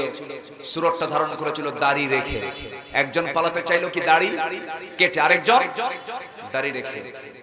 একজন হলো প্রধানমন্ত্রী, রাজনৈতিক উপদেষ্টা, অর্থনৈতিক উপদেষ্টা, আর আরেকজন হলো এদেশের সুপ্রিম কোর্ট, হাইকোর্টের একজন বিচারপতি। ইতিহাস থেকে শিক্ষা নাও, ঠিক কিনা? তাহলে ক্ষমতা এবং অর্থ কোন কাজে আসে? আসতে বলবেন আসে। আসে কি? ঈমান। বলেন আসে কি? বলেন আর আসে কি? বলেন। অতএব যারা এখন ঈমান আনেন নাই, ভালো করে ঈমান আনেন, কালেমা পড়ে মুসলমান হন। যারা ইসলামকে না মেনে দুনিয়ার কোন দল করবে, তাদের ঈমান আনা হয়নি এখন। আমি কি ভুল বলতেছি? ঈমান ভালো করে আনতে, ইয়া আইয়ুহাল্লাযীনা আমানু আমিন, ভালো করে ঈমান। এই ওঠে কে? এই যে ধরেন তো, ওনাকে ধরেন, ধরেন, বসে। না না, পেশাব টেশাব কিছু না, কিসের গরমের দিন না? আচ্ছা ঠিক আছে। কষ্ট হচ্ছে নাকি আপনাদের? আমি জেনে জয়পুরহাটের মানুষ ভদ্র, শান্তশিষ্ট, আমরা দোয়া করে যাব। আমি কি চাই আপনাদের কোন একটা দুর্নাম দেখে, একটা খারাপ জিনিস দেখে আমি বিদায় হই? আমি কি এটা চাবো? আপনারা এটাকে চান? তো বসে আমরা আর যদি ঘন্টাখানেক সময় নেই, আমাকে দেবেন তো নাকি? জোরে বলি ইনশাআল্লাহ, আর জোরে বলি ইনশাআল্লাহ। সম্মানিত ভাইরা, সূরার নাম কি বলেন তো? সূরাতুল ফাতহ, বিজয়, জয়। ইসলামের জয় হয়েছে কিনা বলেন? এই দেশেও জয় আনতে হবে ইসলামের। জোরে বলি ইনশাআল্লাহ। এই জন্য দরকার নেতা। কি দরকার? মোসওয়ালা না দাড়িওয়ালা? আর ওই মোসওয়ালা না দাড়িওয়ালা, মশওয়ালা বিড়ি খাওয়া, গাঁজা খাওয়া, নেশাখোর, মদখোর, জিনাদাই পাবেন, চুল কেটে নেড়ে করে দিবেন সেখানে, ঠিক কি না? আমরা সব সংস্কার করব, কোন নেশাখোর নেতা আমরা দেখতে চাই না। জোরে বলি ইনশাআল্লাহ, জোরে বলি ইনশাআল্লাহ। তাহলে একটা দেশকে পরিবর্তন করার জন্য একটা আদর্শ নেতার দরকার। আমাদের মূল নেতা হচ্ছেন মুহাম্মদুর রাসূলুল্লাহ, মুহাম্মদুর রাসূলুল্লাহ আমাদের মূল নেতা। এই নেতার সাথে যে নেতার চেহারার মিল পড়বে, দাড়ির মিল পড়বে, দলের মিল পড়বে, পোশাকের মিল পড়বে, আখলাকের মিল পড়বে, আদর্শের মিল হয়ে যাবে, তিনি হবেন আমাদের লিডার। আমার সঙ্গে কি সবাই একমত? সবাইকে একমত আছেন? মসজিদের কোন ইমাম যদি মহিলা হয় মানবেন? মানবেন? মসজিদের যদি কোন ইমাম যদি দাড়ি ছাড়া হয় মানবেন? বিড়ি খাওয়া হয় মানবেন? গাঁজা খাওয়া হয় মানবেন? তাহলে মসজিদের ইমামকে যেমন আমরা নবীজি পা থেকে মাথা পর্যন্ত, মাথা থেকে পা পর্যন্ত সকল সুন্নাহ দেখতে চাই, আদর্শ দেখতে চাই, সমাজের নেতৃত্ব দেওয়ার জন্য এমন নেতৃত্ব আমরা দেখব, অন্য কোনো নেতা মানি না, মানি না, মানি না। আল্লাহ কবুল করুন। তাহলে আমাদের মূল নেতা হচ্ছেন একজন, তিনি হচ্ছেন মুহাম্মদুর রাসূলুল্লাহ সাল্লাল্লাহু আলাইহি ওয়াসাল্লাম। তার শানে আল্লাহ তাআলা সূরা ফাতহার শেষে বলা হচ্ছে, আমি রাসূলকে কেন পাঠালাম, রাসূল কেন আসছেন পৃথিবীতে, এটা আমাদের জানার দরকার আছে না নাই? আচ্ছা, আসুন কোরআন কি বলছে, আল্লাহ তাআলা তার রাসূলকে কেন পাঠিয়েছেন, কি জন্য পাঠিয়েছেন, উদ্দেশ্য কি? উদ্দেশ্য ছিল একটা, মূল একটা উদ্দেশ্য ছিল। আসুন সেই উদ্দেশ্যটা কি, কেন পাঠানো হয়েছে? গোটা কোরআনের ভিতরে রাসূল সম্পর্কে, এই দুনিয়াতে তাকে কেন পাঠানো হয়েছে, মোটামুটি 9টা পয়েন্টে আমি পয়েন্ট আউট করতে চাচ্ছি। এক নাম্বার পয়েন্ট হচ্ছে সেই আয়াত, যে আয়াত থেকে আমি তেলাওয়াত শুরু করেছি। তাহলে এখন বলেন তো, আলোচনা কি শেষ হলো না শুরু হলো? বলেন, শেষ হলো না শুরু হলো? শুরু। আবার ভাববেন না হুজুর তাহলে এতক্ষণ আপনি কি করলেন? না, আলোচনা হচ্ছে, একটু মিলায় দিলাম। আল্লাহ রাব্বুল আলামিন সূরাতুল ফাতহের বাড়িতে মিলাইলেন 28 নম্বর আয়াত। সূরাতুল ফাতহ কত নম্বর? 28 নম্বর আয়াত। আল্লাহ রাব্বুল আলামিন বলেন, হুয়াল্লাযী আরসালা রাসূলাহু বিল হুদা ওয়া দীনিল হাক্কি লিইয়ুযহিরাহু আলাদ দীনি কুল্লিহি ওয়া কাফা বিল্লাহি শাহীদা। এই আয়াত আল্লাহ রাব্বুল আলামিন অন্য জায়গায় বলছেন একই কথা, হুয়াল্লাযী আরসালা রাসূলাহু বিল হুদা ওয়া দীনিল হাক্কি লিইয়ুযহিরাহু আলাদ দীনি কুল্লিহি ওয়ালাউ কারিহাল মুশরিকুন। আল্লাহ রাব্বুল আলামিন তিনি তার রাসূলকে সত্য দিন দিয়ে পাঠিয়েছেন, যেন তিনি কি করতে পারেন, গোটা পৃথিবীতে যত দিন আছে, গোটা দুনিয়ায় সকল দিনের উপরে যেন তিনি আল্লাহর দিন ইসলামকে যেন তিনি বিজয়ী করতে পারেন। এই জন্য আল্লাহ তাআলা তাকে পাঠিয়েছেন। এতে যদি কাফেরদের জ্বালা হয়, মুশরিকদের জ্বালা হয়, এতে কোনো যায় আসে না। সাক্ষ্য প্রদানের জন্য এটার চাইতে উত্তম সাক্ষ্য আর কি হতে পারে? ওয়া কাফা বিল্লাহি শাহীদা। আমার বন্ধুগণ, আমার এই সবুজ ভূখণ্ড, আমার 55,000 বর্গ মাইল এই সোনার বাংলাদেশ, আমি গোটা দুনিয়ার বহু দেশ সফর করেছি, যত দেশ আমি ঘুরেছি, এদেশের মাটি, এদেশের আবহাওয়া, এদেশের গাছগাছালি, এদেশের নদী নালা খাল বিল, এদেশের পাহাড় অঞ্চল, সমুদ্র অঞ্চল, এত সুন্দর করে সাজানো দেশের মতো একটা দ্বিতীয় দেশ এই গোটা দুনিয়াতে আমি আর পাই নাই। এত সুন্দর একটা দেশ, যে দেশের মানুষ সব দিক থেকে ভালো একটা পরিবেশ পেয়েছিল, সব পেয়েছিল, কিন্তু একটা বড় সংকট, একটা বড় ক্রাইসিস পড়ে আছে, সেটা হলো সুন্দর নেতৃত্ব আমরা এখনো পাই নাই। দেশ স্বাধীন হয়েছে 50 বছর, এই 50 বছর পার হওয়ার পর আজ পর্যন্ত আমরা সুন্দর একটা পরিবেশ পেলাম না। কেবল নিঃশ্বাসটা ছাড়তে পেরেছি। এখন নবীজিকে আল্লাহ তাআলা যে উদ্দেশ্য নিয়ে এই দুনিয়াতে পাঠিয়েছিলেন সেই দিন বিজয়ী করার দায়িত্ব কি আমাদেরও আছে না নাই? আসতে বলবেন না আছে না নাই? এটা কি মনে করেন নাকি সবাই? আছে আছে আছে। এটা দোয়া করলে পাওয়া যাবে না। শুধু নবীজি শুধু যদি দোয়া করতেন তাও তো আল্লাহ তাআলা দিতে পারতেন, কিন্তু রাসূলকে দিয়ে শুধু দোয়া দিয়ে আল্লাহ তাআলা তাকে পুরস্কৃত করেন নাই। তিনি দোয়াও করেছেন, আবার বাড়ি ঘরও ছেড়েছেন, আবার উহুদে চলে গেছেন, বদরে চলে গেছেন, খন্দকের প্রান্তরে চলে গেছেন। শিবা আবু তালেবের 3.5 বছর তিনি জেল খেটেছেন।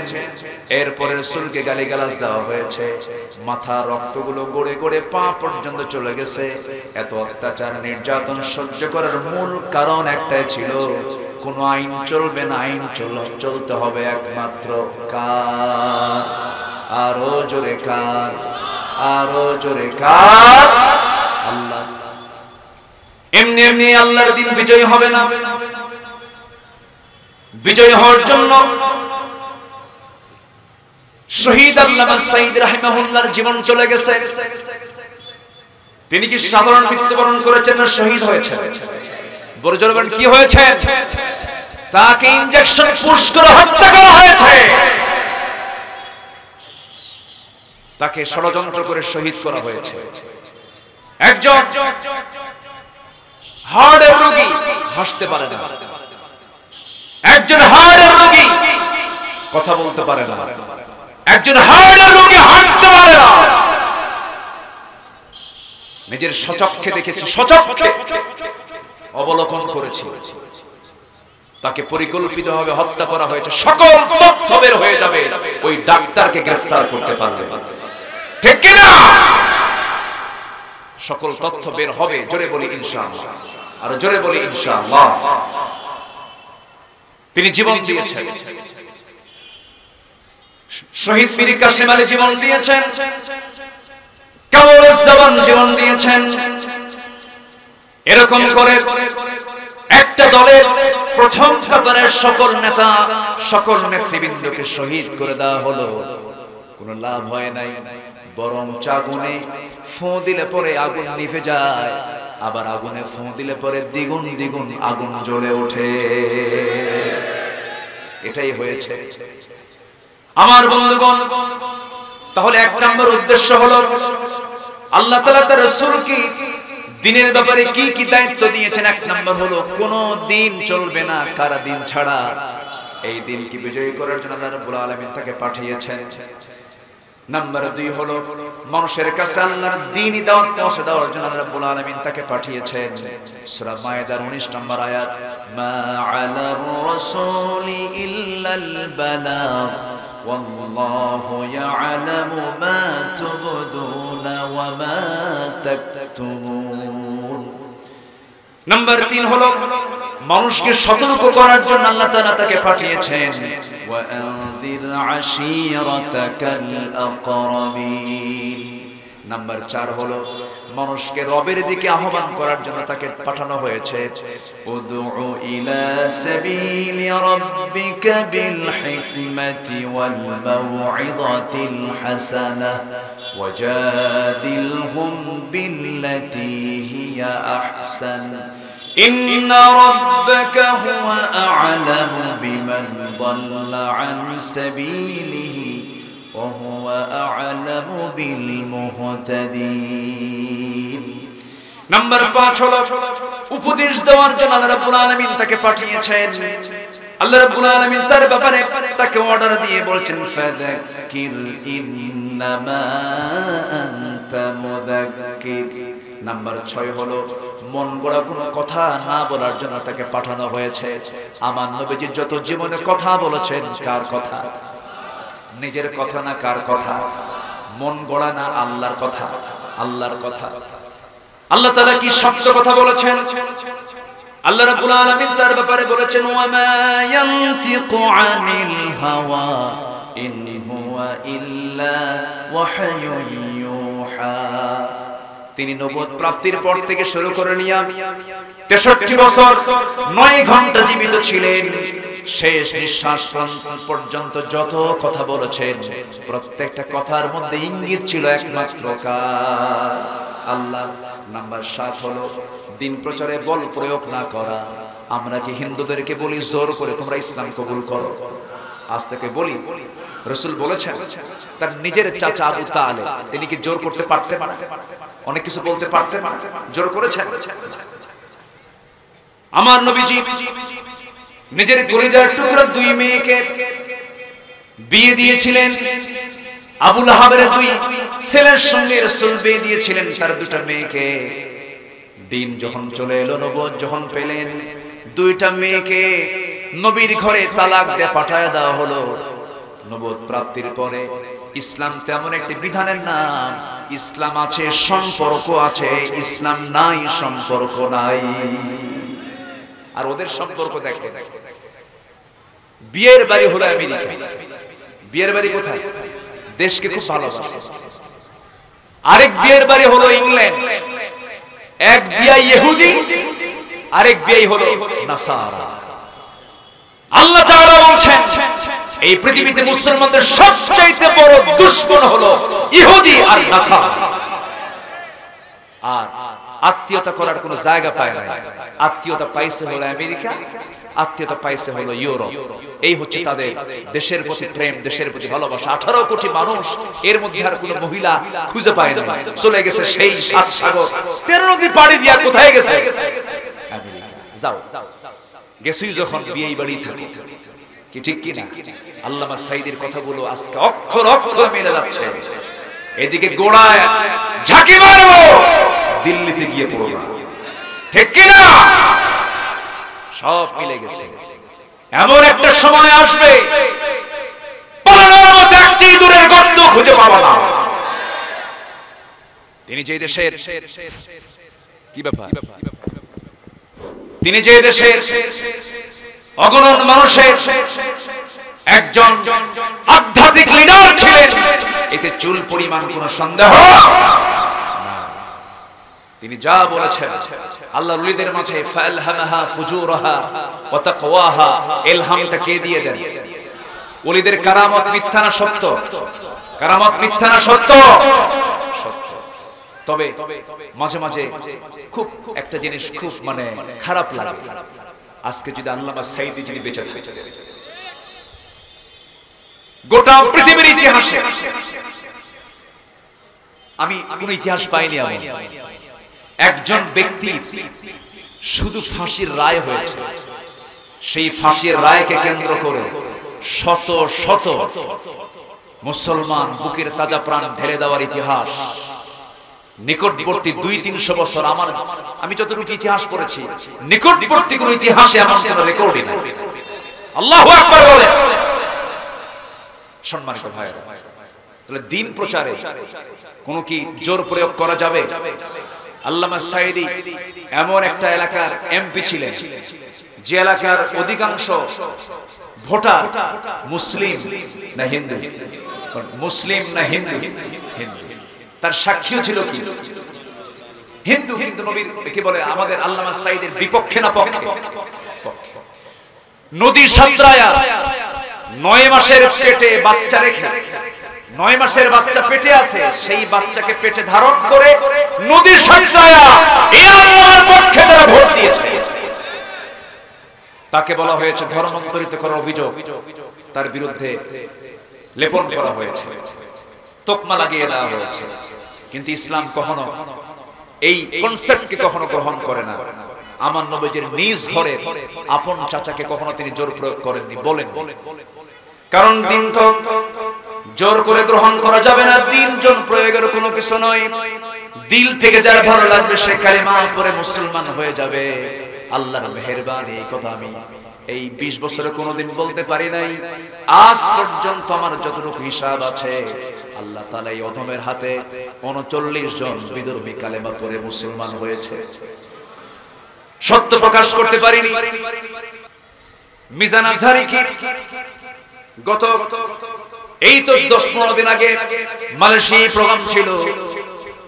ভাই আমাকে বললেন, ভাইজান আমি দেশ থেকে পালাতে বাধ্য হয়েছি, দেশ থেকে আসতে বাধ্য হয়েছি। আমাকে আসতে বাধ্য করেছে। এক নাম্বার কারণ হলো একটা মাহফিলে 8 জন একসঙ্গে কালেমা পড়ে মুসলমান হয়েছিল। এটা ছিল তাদের চোখে বড় একটা অপরাধ। এই অপরাধে আমাকে অপরাধী সাব্যস্ত করে আমাকে বাধ্য করেছে বাইরে আসতে। আমি গিয়েছি, আমি চলে আসছি। আমার বন্ধুগণ, আমরা তো কোনো হিন্দু বাড়িতে গিয়ে হানা দেই না, বরং আমরা মন্দির পাহারা দেই, ঠিক কি না? আমরা মন্দির পাহারা দেই। আর নিকটবর্তী আপনি ভারতের দেশে ভারতে চলে যান, তারা মসজিদ পাহারা দেয় না, ভাঙ্গে। তারা ভাঙ্গে, আমরা গড়ি। আমরা কোন মন্দিরে কোনোদিন আঘাত হানি নাই কোনোদিন। কোন হিন্দু ভাইকে আমরা বলি না ভাই কালেমা যদি না পড়িস তোর খবর আছে, এমন কথা ইসলাম কখনো বলতে বলে না। কারণ আল্লাহ রাব্বুল আলামিন বলে দিয়েছেন রাসূলকে, লা ইকরাহা ফিদ্দীন, দ্বীনের ব্যাপারে কোনো জবরদস্তি নাই। রাসূল যখন চাচাকে বললেন, চাচা আপনি কালেমাটা পড়েন, জেল তামার সঙ্গে খাটলেন। আবু তালেব বলে, মুহাম্মদ শোনো, হাসবুনা মা ওয়াজাদনা আলাইহি আবাআনা, আমাদের জন্য যথেষ্ট। আমার বাপ দাদা যা কিছু রেখে গেছে এর বাইরে যাব না। আমার বাপ আমার দাদা যা করে গেছে এর বাইরে যাব না। রাসূল কিচ্ছু বললেন না। মারা যাবেন, মারা যাওয়ার আগ দিয়ে যখন নবীর কানে সংবাদ চলে আসলো চাচা অসুস্থ, অসুস্থর পাশে গিয়ে চাচার পাশে গিয়া শিওরে বসলেন। মাথা থেকে পা পর্যন্ত হাত বুলাইয়া দিলেন। হাত বুলাইয়া দিয়া দিয়া আদর করে করে বলছে, চাচা ভাষা শিখালেন, কথা শিখালেন, ব্যবসা শিখালেন, আমাকে বিয়ে করালেন, আমাকে সবকিছু আপনি আমাকে আগলায় দিলেন। জন্মের পূর্বে বাপ হারাইছি, জন্মের পরে মা হারাইছি, 8 বছরে দাদা হারাইছি। ওই যে আপনি পিতার ভূমিকা পালন করে আজ পর্যন্ত যে কষ্টগুলো আমার জন্য করে গেলেন, পুরো কালেমা পড়া লাগবে না, একটাবার শুধু বলবেন লা ইলাহা ইল্লাল্লাহ মুহাম্মদ সাল্লাল্লাহু আলাইহি ওয়াসাল্লাম বলার দরকার নাই। লা ইলাহা ইল্লাল্লাহ এতটুকু আপনি বলেন, আমি আপনার জন্য নিজে রাসূল আপনার জন্য বেহেশতের জামিন হয়ে যাব।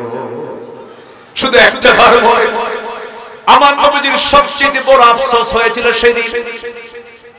সামনে নজরুল তাই বলে, আমার নবীর চোখের পানি দিয়ে দাড়িগুলো ভিতরে যাচ্ছিল। আবু তালেব কি করেন নাই? অনেক সাহাবিয়াত অবদান রাখতে পারেন নাই, যে অবদান আবু তালেব রেখেছিলেন। নবীজি আঘাতপ্রাপ্ত হন। আবু তালেব সামনে দাঁড়ায় বলে, আবু জাহেল আমার চোখের সামনে মুহাম্মাদের একটা চুল তুই ক্ষতি করবে, একটা চুলের আঘাত করবে, আমি তোকে ছাড়বো না। তাকে ডান থেকে বাম থেকে সব দিক থেকে রাসূলকে পাহারা দিয়েছে যে লোকটা, তার নাম হচ্ছে আবু তালেব। নিজের চোখে রাসূলের অনেক আশ্চর্য ঘটনা দেখেছে। এ আবু তালেব আমার নবীজি জন্ম নিয়েছেন। জন্ম নেওয়ার পর মার চোখে আনন্দ থাকার কথা, কিন্তু মার চোখে কোনো আনন্দ নাই। কেন আনন্দ নাই? স্বামী নাই। স্বামী ছাড়া সন্তান তিনি পেটে ধারণ করেছেন। স্বামী আগেই চলে গেছে, সন্তান চলে আসলো। সন্তানটা আসার পর একজন মার কাছে সবচেয়ে বড় প্রত্যাশার জায়গা হলো তার স্বামীর কোলে সন্তানকে উঠায় দেওয়া। স্বামী দুনিয়া থেকে আগেই বিদায় নিয়ে নিয়েছে। সন্তান যতবার দেখে মা আমেনার চোখের পানি ফুরায় না, হাউমাউ করে কাঁদে। সন্তান করে নিতে পারেন না। গভীর রাত, চাঁদনি রাত, সন্তানকে চাঁদনি আকাশের নিচে চাঁদনি রাতে শোয় রেখেছেন। আমেনা সন্তানের কাছে গেলে পরে হাওমা করে কাঁদেন। আবু তালেব একদিন বলতেছে, মুহাম্মদ তুমি তো আল্লাহর নবী হয়ে গেছো, একটা কথা বলি তোমাকে। কি কথা চাচা আপনি বলেন? তুমি যখন জন্ম নাও 2 থেকে 3 দিন বয়স, তোমার মা তোমার কাছে থাকে না, তোমাকে দেখলে হাওমা করে কাঁদে। তোমাকে একা চাঁদনি আকাশের নিচে শোয় রেখেছে, তোমার পাশে কেউ নাই। তুমি হাত পা নড়াচড়া করছো, আমি নিজের স্বচক্ষে আমি নিজের চোখে দেখতে পেলাম। তুমি তোমার ডান হাতটা যখন বাম দিকে নাও, চাঁদটা তোমার হাতের সঙ্গে বাম দিকে আসে। আবার যখন তোমার হাতটা যখন আবার ডান দিকে নাও, চাঁদটা ডান দিকে যায়। আবার 2 হাতটা যখন টেনে টেনে নিচের দিকে নিয়ে আসো, চাঁদটাও তোমার চোখের কাছাকাছি চলে আসে। এই যে চাঁদটা ডানে যায়, চাঁদটা বামে যায়, নিচের দিকে চলে আসে, কাছাকাছি চলে আসে। এটাকে সত্য দেখছি না মিথ্যা দেখছি? রাসূল বলেন, চাচা জন্মের পূর্বে আমার বাপ মারা গেছে, আমার আব্বা দুনিয়া থেকে আগেই বিদায় নিয়েছেন। আমার মা যখন আমাকে ভূমিষ্ঠ করলেন, আমার মা আমাকে করে নিতে গেলে হাওমা করে কাঁদলেন। স্বামীর কথা মনে হয়ে যায়। এই জন্য আমাকে সময় দেবে কে? আমাকে টাইম দেবে কে? আমি একাকী রাত্রিতে শুয়ে আছি। আল্লাহ রাব্বুল আলামিন সে রাতের বেলা আকাশের চাঁদটাকে আমার জন্য খেলনা বানায়া দিয়েছিলেন। আমার বন্ধুগণ, সেই রাসূলকে আদর করে করে আবু তালেব বড় করলেন, রাসূল নবুয়ত পেলেন, তার সঙ্গে জেলও খাটলেন। এত ত্যাগ, এত কুরবানি স্বীকার করার পরেও আবু তালেব দুনিয়া থেকে বেঈমান হয়ে দুনিয়া থেকে বিদায় নিয়েছেন। রাসূল তাকে জোর করেন নাই, কারণ হেদায়েতের মালিক কে? আসতে বলবেন, হেদায়েতের মালিক কে? হেদায়েতের মালিক কে? হেদায়েতের মালিক আল্লাহ। তার আরো আরো আরো বড় প্রমাণ আছে। একজন নবীর বউ কাফের, একজন নবীর সন্তান কাফের, একজন নবীর বাবা পর্যন্ত মুশরিক, আছে না নাই? এগুলো নিয়ে টেনশন করা যাবে না। হেদায়েত চাইতে হবে কার কাছে? আল্লাহর কাছে। কোন সংখ্যালঘুর শব্দ আমরা শুনতে চাই না। আমিরে জামাত বলেছেন, এদেশের অন্যতম ইসলামী সংগঠন জামাত ইসলামের আমিরে জামাত বলেছেন, সংখ্যালঘুর শব্দকে আমরা বাদ দিয়ে দেব। এই দেশে যে জন্ম হয়েছে সেই বাংলাদেশের নাগরিক, সবার সমান অধিকার, ঠিক কি না? হিন্দু ভাইরা, ইসলাম যদি প্রতিষ্ঠিত হয়, এই দেশে সবচেয়ে বড় নিরাপত্তা পাবে হলো অন্য ধর্মের মানুষগুলো, ঠিক কি না? অন্য ধর্মের মানুষরা সবচেয়ে বেশি নিরাপত্তা পাবে। কোনো টেনশন আপনারা করবেন না। ইসলাম আপনাকে কখনো আঘাত দেবে না। ইসলাম আঘাত দেওয়াতে বিশ্বাসী নয়। আমার নবীজি শেষ পর্যন্ত বলে ফেললেন, চাচা একটু কালেমা কি পড়া যায় না? বলল, মুহাম্মদ আমারে কইও না, আমার কপালে হেদায়েত নাই। আমার নবীজি হাতটা গুটায় নিলেন, ইন্নাকা লান তাহদিনি মান আহবাবতা, হে রাসূল আপনি যাকে ভালোবাসবেন আপনি তাকে হেদায়েত দিতে পারবেন না। হেদায়েতের চাবি কার হাতে? ইহদিনাস সিরাতাল মুস্তাকিম। আমার নবীজি হাত গুটায় নিলেন। আবু তালেবের ইন্তেকাল হয়ে গেল।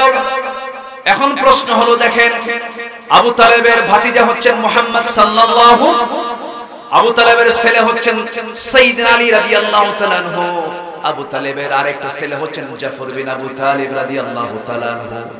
জাফর বিন আবু তালেবের বাবা হয়েও লাভ নাই, সাইয়্যিদনা আলীর বাবা হয়েও লাভ নাই, আবার ওইদিকে বিশ্বনবীর আপন চাচা হয়েও লাভ নাই, কারণ তার মধ্যে কি নাই?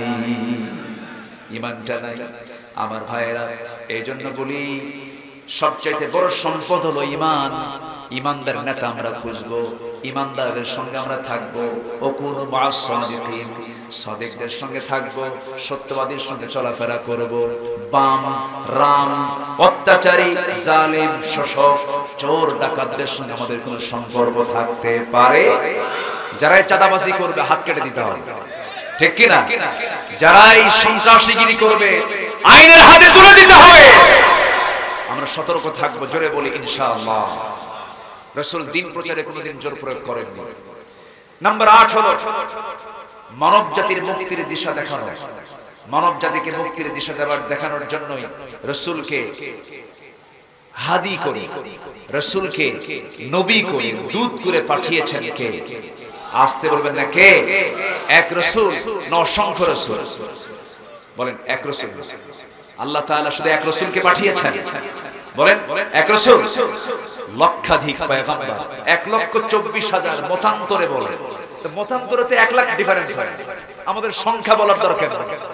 আমাদের সংখ্যা অসংখ্য পয়গম্বর। ওয়ায়াকতুলুনা নাবিয়্যিনা বিগাইরি হক। এক কথা আল্লাহ তাআলা লিকুল্লি কওমিন হাদ, এমন কোন কওম নাই যে কওমের জন্য আল্লাহ তাআলা নবী পাঠান নাই। আল্লাহু আকবার। প্রত্যেকটা কওমের জন্য নবী পাঠিয়েছেন। তিনি কে? আল্লাহ তাআলা। সকলের জন্য নবী পাঠিয়েছেন, কিন্তু সকল পয়গম্বর ছিলেন হলো আঞ্চলিক নবী। কি নবী বলেন? কওমের নবী। আর আমার নবী কি আঞ্চলিক না বিশ্ব? বলেন আঞ্চলিক না বিশ্ব? আচ্ছা, সকল উম্মত ছিল আঞ্চলিক উম্মত, কি? আর আমরা হলাম কি? বিশ্ব উম্মত, বিশ্ব নবীর উম্মত। তাহলে আমাদের ডিগ্রি কি কম না বেশি? আমাদের নবীর ডিগ্রি কম না বেশি? আমাদের কোরআনের ডিগ্রি কম না বেশি? বেশি। তাহলে সব দিক থেকে যদি বেশি হয়, আমাদের সম্মানটা কম হওয়ার কথা না বেশি হওয়ার কথা? সাইয়েদনা মুসা আলাইহিস সালাতু ওয়াস সালাম মাঝে মাঝে বলতেন, আল্লাহ আমারে নবী না বানায়া শেষ নবীর যদি পয়গম্বর, শেষ নবীর যদি উম্মত করে পাঠাতে আমি নিজেকে ধন্য মনে করতাম। আল্লাহু আকবার। বিশাল ব্যাপার। অতএব সেই বিশ্ব নবীর উম্মত আমরা হতে পেরেছি। আমাদের চ্যালেঞ্জ সামনে একটাই, সেটা হলো কোন আইন মানি না আল্লাহর আইন ছাড়া।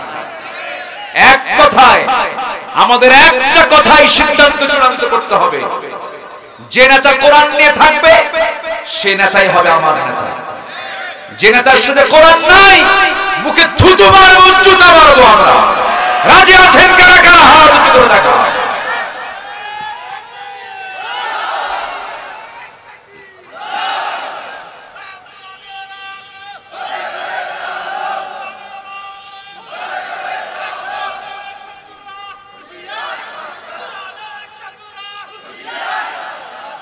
আল্লাহ কবুল করুন, জোরে বলি আল্লাহুম্মা আমিন। আরো জোরে আল্লাহুম্মা আমিন। সম্মানিত ভাইরা, আজকের মাহফিল অনেক মা বোন মন হয়ে আসছে, মা বোনরা আসছে। মেয়েদের অবদান ইসলামে আছে না নাই? উহুদের ময়দানে শুধু পুরুষ ছিল না, মহিলাও ছিল। এই ছাত্র বৈষম্য বিরোধী আন্দোলনে যারা দুনিয়া থেকে বিদায় নিয়েছে, এর মধ্যে মহিলাও আছে না নাই? আসতে বলবেন না, আছে না নাই? শুধু মাদের ব্যাপারে, বোনদের ব্যাপারে শুধু আমরা একটা কথা বলবো, মেহেরবানি করে আন্দোলন করেন, সংগ্রাম করেন, ডাক্তার হন, ইঞ্জিনিয়ার হন, অফিসার করেন, সমস্যা নাই। শুধু একটা অনুরোধ আপনাদের কাছে, ছাত্রী সমাজ যারা আছেন, ইউনিভার্সিটিতে যারা পড়াশোনা করছেন, আপনি কেন ডাক্তার হবেন না? পর্দাশীলা মহিলার পেটের অপারেশন করার জন্য পুরুষ ডাক্তার দরকার না মহিলা ডাক্তার দরকার? মহিলারা ডাক্তার হবে, ইঞ্জিনিয়ার হবে, তারা বড় বড় জ্ঞানী হবে, প্রফেসর হবে, তারা শিক্ষিত হবে, কোনো বাধা ইসলামে নাই। কিন্তু মা, দয়া করে কপালে টিপটা না দিয়া, মাথার চুলটা না দেখায়া, সৌন্দর্যটাকে স্বামী ছাড়া অন্য কারোর সামনে ডিসপ্লে না করে, একটু বোরকাটা পরে, পর্দার পোশাক পরে শালীন হয়ে চলাফেরা করুন। এই দেশের কোটি কোটি নারীরা অনায়াসে আল্লাহর জান্নাতে চলে যাবে, আল্লাহ কাউকে বাধা দেবেন না। আমার দেশের মারা অন্য দেশের মহিলাদের চেয়ে অনেক ভালো, অনেক ভালো। ঘুরেছি তো গোটা পৃথিবীর অনেক জায়গায় ঘুরেছি। আমার দেশের মায়েরা, এদের কাছে ইসলাম বোঝানো, ইসলাম পৌঁছানো খুবই সহজ। কিন্তু এই দেশের কিছু ঘাপটি মার্কা, কিছু বদমাইশ নেতৃত্বের জন্য এটা সবচেয়ে বড় দায়ী। ঠিক কিনা বলেন? গান বাজনা করানোর জন্য কিছু অভিভাবক আছে, নিজের মেয়েকে মঞ্চে তুলে দেয়, তুই নাচ। জয়পুরহাটে মনে হয় নাই, বিচিত্র অনুষ্ঠানের নামে হাই স্কুলে কিছু অনুষ্ঠান করা হয়, নাচা হয়, অশ্লীল নৃত্য পরিবেশন করা হয়। আমরা প্রশাসনকে, আমরা আইন মন্ত্রণালয়ের দায়িত্বে যারা আছেন, তাদেরকে বলবো, আমার মা বোনদের ইজ্জতের দাম আছে না নাই? আমার মার অশ্লীল দৃশ্য, পেট বের করা, পিঠ বের করা, চুল বের করা, এমন নোংরা দৃশ্য আমরা আর দেখতে চাই না। কি ব্যাপার? বিদ্যুৎ আসছে, যে বিদ্যুৎ আসছে আবার বিদ্যুৎ যায়, এটা তো পূর্বের শহরের বৈশিষ্ট্য। এখন এটা যদি আমাদের এখনো হয়, কেবল শুরু হলো, তখন শিশু, তো বাচ্চার বয়স কয় মাস? হয়নি তো একদিন শর্ট। তো বাচ্চার বয়স যদি 1 মাসই না হয়, ও তো দুধ খাইতে হয় কেমনে তাও তো জানে। একটু সময় দেন। তারা যা খাইছে, 18 লক্ষ কোটি টাকা ঋণ, আর 11 লক্ষ কোটি টাকা দেশ থেকে পাচার। এটা কি পুকুর চুরি না সাগর চুরি? এক সাগর না 7 সাগর? সাবাত আবুহু সব চুরি করে নিয়ে চলে গেছে। ওরা জানে আমরা আর কোনোদিন বাংলার জমিনে ঠাঁই পাবো না। একেবারে খাইছে, যা নিয়ে গেছে তা দিয়া 500টা পদ্মা সেতু হতো, শত শত মেট্রো রেল হতো। এই দেশের কাঠামোগত উন্নয়নের জন্য যা বাজেট লাগতো, তার চাইতে ডাবল ডাবল তারা লুটপাট করে নিয়ে চলে গেছে। সব নিয়ে চলে গেছে, কিন্তু নিয়ে গেলে হবে কি? আমরা নিয়ে যেতে দেব না, আমরা সব বের করে আনবো। জোরে বলি ইনশাআল্লাহ, আরো জোরে বলি ইনশাআল্লাহ। এইজন্য একতাবদ্ধ হওয়ার দরকার আছে না নাই? কার দাড়ি ছোট, কার দাড়ি বড়, কার দাড়ি আছে, কার দাড়ি নাই, কার মাথার টুপি লম্বা, কার মাথার টুপি গোল, কার জালি টুপি, কার ভরা টুপি, কে ফাড়া পাঞ্জাবি, কে জুব্বা, কে পায়জামা, কে প্যান্ট, কে কোন দরবার, কে নাভিতে হাত বাঁধে, কে বুকে হাত বাঁধে, কে আমিন আসতে বলে, কে আমিন জোরে বলে, এগুলো দেখার সময় এখন নাই আমাদের। কোন দরবারের ধোঁয়া দিবেন না, কোরআনকে সামনে রেখে। কোরআন কয়টা? আল্লাহ কয়জন? নবী আমার একজন। আমাদের নবী এক, আমাদের আল্লাহ এক, আমাদের কিতাব এক। সকল দ্বন্দ্ব ভেদাভেদ ভুলে গিয়ে কোরআনকে যারা পার্লামেন্টে দেখতে চান, ছোটখাটো সমস্ত মতনৈক্যের দিকে না তাকায়া ইখতিলাফ মাল ইত্তেহাদ কায়েম করে এই বাংলার জমিন আল্লাহর দ্বীন কায়েমের জন্য সর্বাত্মক মাঠে ময়দানে সবাই কি কাজ করতে রাজি আছেন? রাজি আছেন? কোন কোন বীর জওয়ানরা হাত উঁচু করে দেখা।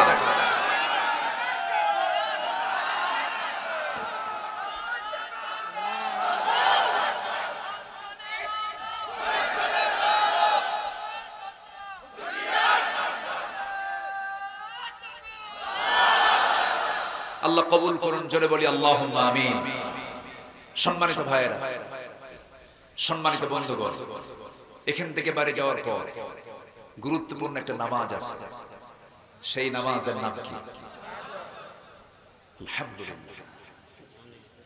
আলহামদুলিল্লাহ। বাংলাদেশের ইতিহাসে একটা ইউনিয়নে 3টা কামিল মাদ্রাসা। কোন জেলা? বুঝলাম না, ছাত্রের চাইতে মাদ্রাসা বেশি। আর ইউনিয়নের নাম কি? মুম্বাই। বোম্বো। এই মুখস্থ করতে তো 3 যুগ লাগে। হানাইলকের মধ্যে তাই? আচ্ছা, আলহামদুলিল্লাহ। 1918 সালে এই মাদ্রাসা প্রতিষ্ঠা পায়। এক ইউনিয়নে, গোটা বাংলাদেশের কোথাও এই রেকর্ডটা নাই। 3টা কামিল মাদ্রাসা এবং 3টাই চালু এবং 3টা যথেষ্ট সুনাম নিয়ে এই 3টা মাদ্রাসাই চলছে। বলি আলহামদুলিল্লাহ। রেজাউল করিম ভাই কোন মাদ্রাসা? হানাইল ছিল, এখন মনে হয় ট্রান্সফার হয়ে অন্য জায়গায় চলে গেছে। জি আলহামদুলিল্লাহ। তাহলে তো আলেমের এলাকা। আমি ভাঙ্গা চূড়া কি যে কইছে আল্লাহ জানে, ভুল হইলে মাফ করে দিয়ে। সম্মানিত ভাইরা, তাহলে তাহাজ্জুদ নামাজ, 2টো পানি, মানে ওই অস্ত্র কখনো জাহান্নামে যাবে না। এক অস্ত্র হলো আল্লাহর ভয়ে কাঁদা, আল্লাহর ভয়ে কাঁদা। আরেকটা অস্ত্র হলো দেশ রক্ষা, সীমান্ত পাহারা দেওয়া। আলহামদুলিল্লাহ বলবেন না? তাহলে বিজিবিদের দাম আছে না? অবশ্যই আছে। তারা যদি দেশ কামানত মনে করে, তারা যদি সীমান্ত পাহারা দেয়, ওই চোখ কখনো জাহান্নামে যাবে না। তাহলে তাহাজ্জুদ আমরা পড়বো না ইনশাআল্লাহ? এখন কি তাহাজ্জুদের সময় হয়ে গেছে? হয়ে গেছে। বাড়িতে গিয়ে ওযু বানাবো। ওয়াজ শোনার শর্তে কি ওযু করা? আস্তে আস্তে উত্তম। ওযুর উপরে থাকলে ভালো। আমার রাসূল মেরাজে গেলেন, জান্নাতে ঢুকে কাউকে পাচ্ছেন না। হঠাৎ করে বেলালের আওয়াজ তার কানে চলে আসে। বেলাল, সাইয়েদনা বেলাল, ধলা না কালো, শুধু কালো না ঘন কালো, চুলও কালো, চেহারাও কালো, শুধু দাঁত শুধু সাদা, খালি চকমকা করে দাঁত, চেহারার কোনো সৌন্দর্য নেই। সাহাবীরা মাঝে মাঝে বলতেন কালো পাহাড় আসে। কি পাহাড়? কালো পাহাড়। রাসূল বললেন, এই সাহাবীরা, আমার বেলালকে কালো পাহাড় বলো না। তোমরা কি জানো আমি হলাম ইমাম আর আমার বেলাল হলো মুয়াজ্জিন? জোরে কোন সুবহানাল্লাহ। কে বলেছেন? নেলসন ম্যান্ডেলা, বড়বাদী বৈষম্যের নেতা। আমার নবীজি ইমামের দায়িত্ব পালন করেন, তার মুয়াজ্জিন বানালেন কালো বেলাল। ওয়াজআলনাকুম শুউবা ওয়া ক্বাবাইলা লিতাআরাফু ইন্না আকরামাকুম ইনদাল্লাহি আতকাকুম। আল্লাহু আকবার। আমার নবীজি সাইয়েদনা বেলালকে সম্মান দিলেন। রাসূল জান্নাতের মধ্যে তার আওয়াজ শুনতে পাচ্ছেন। দুনিয়াতে এসে বলেন, বেলাল তুমি দুনিয়াতে কিন্তু জান্নাতে ঘুরলা কেমনে? তোমার আওয়াজ পেলাম, পায়ে হাঁটা, তুমি কি আমল করো বলো তো? সাইয়েদনা বেলাল বলেন, হুজুর ওযু করি, নামাজ পড়ি। আমি ওযু ছাড়া কখনো থাকি না। যখন আমার ওযু যায়, ওযু বানায় আমি 2 রাকাত নামাজ পড়ি। জোরে বলি সুবহানাল্লাহ। এই আমলটাকে আমরা করব, জোরে বলি ইনশাআল্লাহ। আরো জোরে বলি ইনশাআল্লাহ। আমাদের নাগরিক হতে হবে আদর্শ নাগরিক। এক নম্বর আদর্শ নাগরিকের চরিত্র হবে নামাজি না বেনামাজি। আপনি নামাজি হবেন না, এই রাষ্ট্রের আপনি হক নষ্ট করছেন। একটা আদর্শ দেশের আদর্শ নাগরিক হতে হলে প্রথম শর্ত হলো কয় ওয়াক্ত নামাজ? 5 ওয়াক্ত নামাজ আমরা কেউ ছাড়বো না। রাজি আছেন কারা কারা? হাত উঁচু করে দেখা। জোরে বলি ইয়া আল্লাহ। আমাদেরকে 5 ওয়াক্ত সালাত আদায় করা তৌফিক তুমি আল্লাহ দিয়ে দাও। জোরে বলে আমিন। আরো জোরে আমিন, আরো জোরে আমিন। বাড়ির বউ কাউকে দেখাবে না। বাড়ির বউ পাবলিকের না স্বামী? পাবলিক করে এমন স্বামী আছে না নাই? বউ কি পাবলিক না পার্সোনাল? বউয়ের ছবি সুন্দর করে তোলে, ফেসবুকে দিয়া আপলোড করে, লেখে স্ট্যাটাস, প্রিয় বন্ধুরা আসুন আমার বউটাকে সবাই মিলে জামাতের সাথে দেখি। জোরে করে নাউজুবিল্লাহ। আসতে বলবেন না, আছে না নাই বলেন? বউকে জামাতের সঙ্গে দেখা যায়? বউ দেখবে কয়জন? কার বউ? ভালো করে কোন কার বউ? নিজের বউ না অন্যের বউ? নিজের বউ। অন্যের বউ দেখা কি? আসতে কর। অনেকে কিছু আরাম, আরাম না হারাম? আরো জোরে, আরো জোরে। শালিকে দেখা যাবে, শালিকে আসতে কর। শালিকে দেখা যাবে, শালিকে দেখা কি? কিচ্ছু কয় না। জোরে কর। আচ্ছা, শালার বউ, শালা বিয়া করে না, শালার বউ দেখতে যায় এমন দুলাভাই আছে না?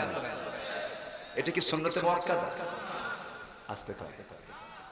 শালাকে বলে তুই কি বউ বুঝিস? বউ কেমন কি? আমার তো অভিজ্ঞতা আছে। দেখছেন কত বড় লুচ্চা আছে না নাই? বউ দেখবে, বিয়ে করার জন্য বউয়ের পাত্রী দেখতে যাবে, মানে পাত্রী নির্বাচন করার জন্য দেখতে যাবে।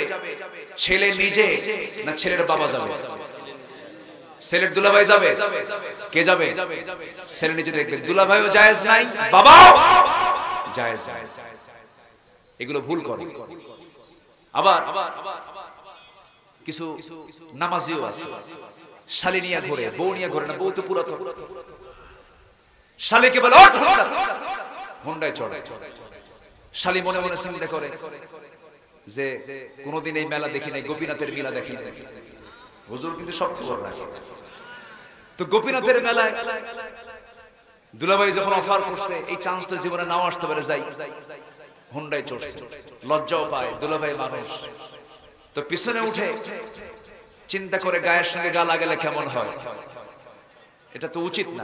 তো গাটা না লাগায়া মাঝখানে একটা ফাঁকা রাখছে যেন গা না লাগে, পিছনে শক্ত করে ধরে আছে। দুলাভাই এমন আরাম পাচ্ছে না। আছে না? আছে না? সামনে যায় এমন ব্রেক মারে, এক ব্রেকে গ্যাপ পুরো। আছে না নাই? শালি মারা গেছে, দাফন করতে হবে। তো শালির কবরে নামছে হলো দুলাভাই। হুজুর দেখে কয় লা হাওলা ওয়ালা কুওয়াতা ইল্লা বিল্লাহ। এই তুমি নামছো কেন? তোমার নাম হারাম।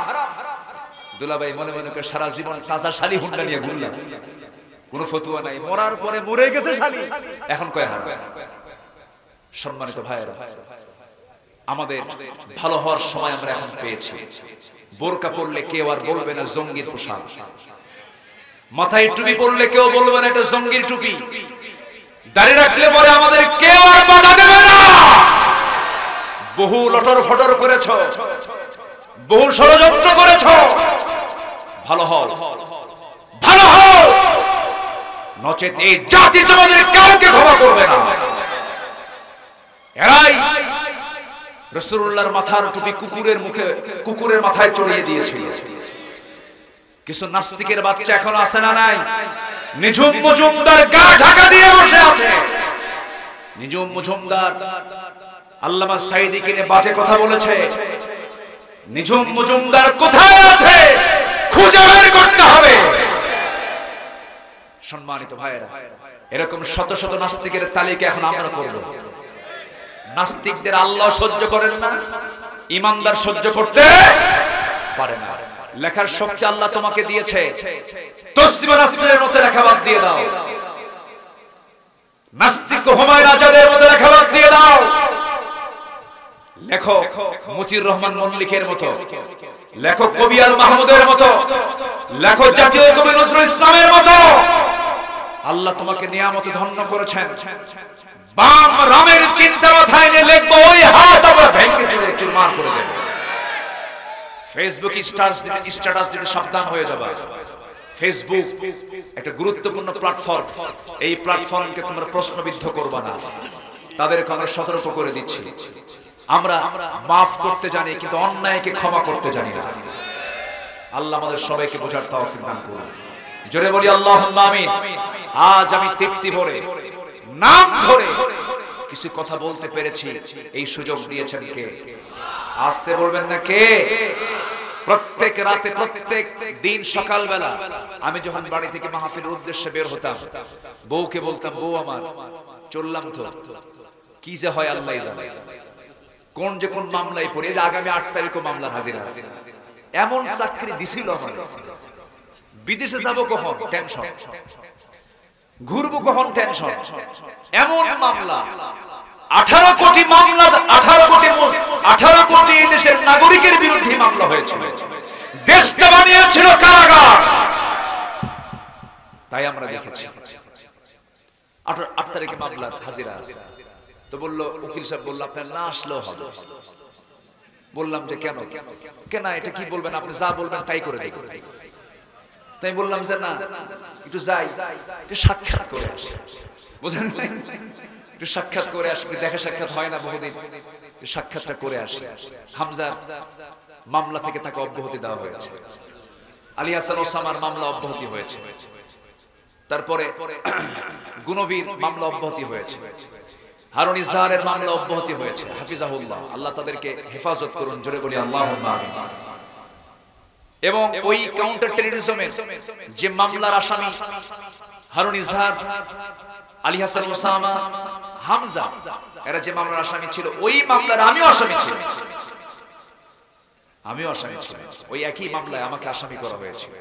সম্মানিত ভাইয়েরা, এরা মামলা দিয়ে দিয়ে চেষ্টা করেছিল যে এদের মুখকে বন্ধ করতে পারবো আমরা, কিন্তু না, আল্লাহ শোনেন নাই।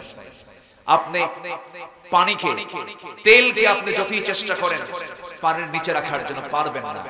তেল পানির নিচে না, পানির উপরে। কারণ তেল বানাতে অনেক ঘানি, অনেক কষ্ট করে তেল বানাতে হয়েছে। তেল কখনো পানির নিচে থাকতে পারে, হক কখনো বাতিলের নিচে চাপা থাকতে পারে। আল্লাহ মুহূর্তের মধ্যে সবকিছুর ফায়সালা করে দিয়েছেন। এখন আমরা দেশ গড়ব কি দিয়া? আজকে দেশ গড়ব কি দিয়া? কোরআন কি কোনো কারো বাপের, কারো স্বামী, কারো নেতা, কোন নেতা? কোরআন কার? কোরআন কার? আকাশ কার? জমিন কার? সূর্য কার? চন্দ্র কার? অতএব কোরআন এসেছে কার কাছ থেকে?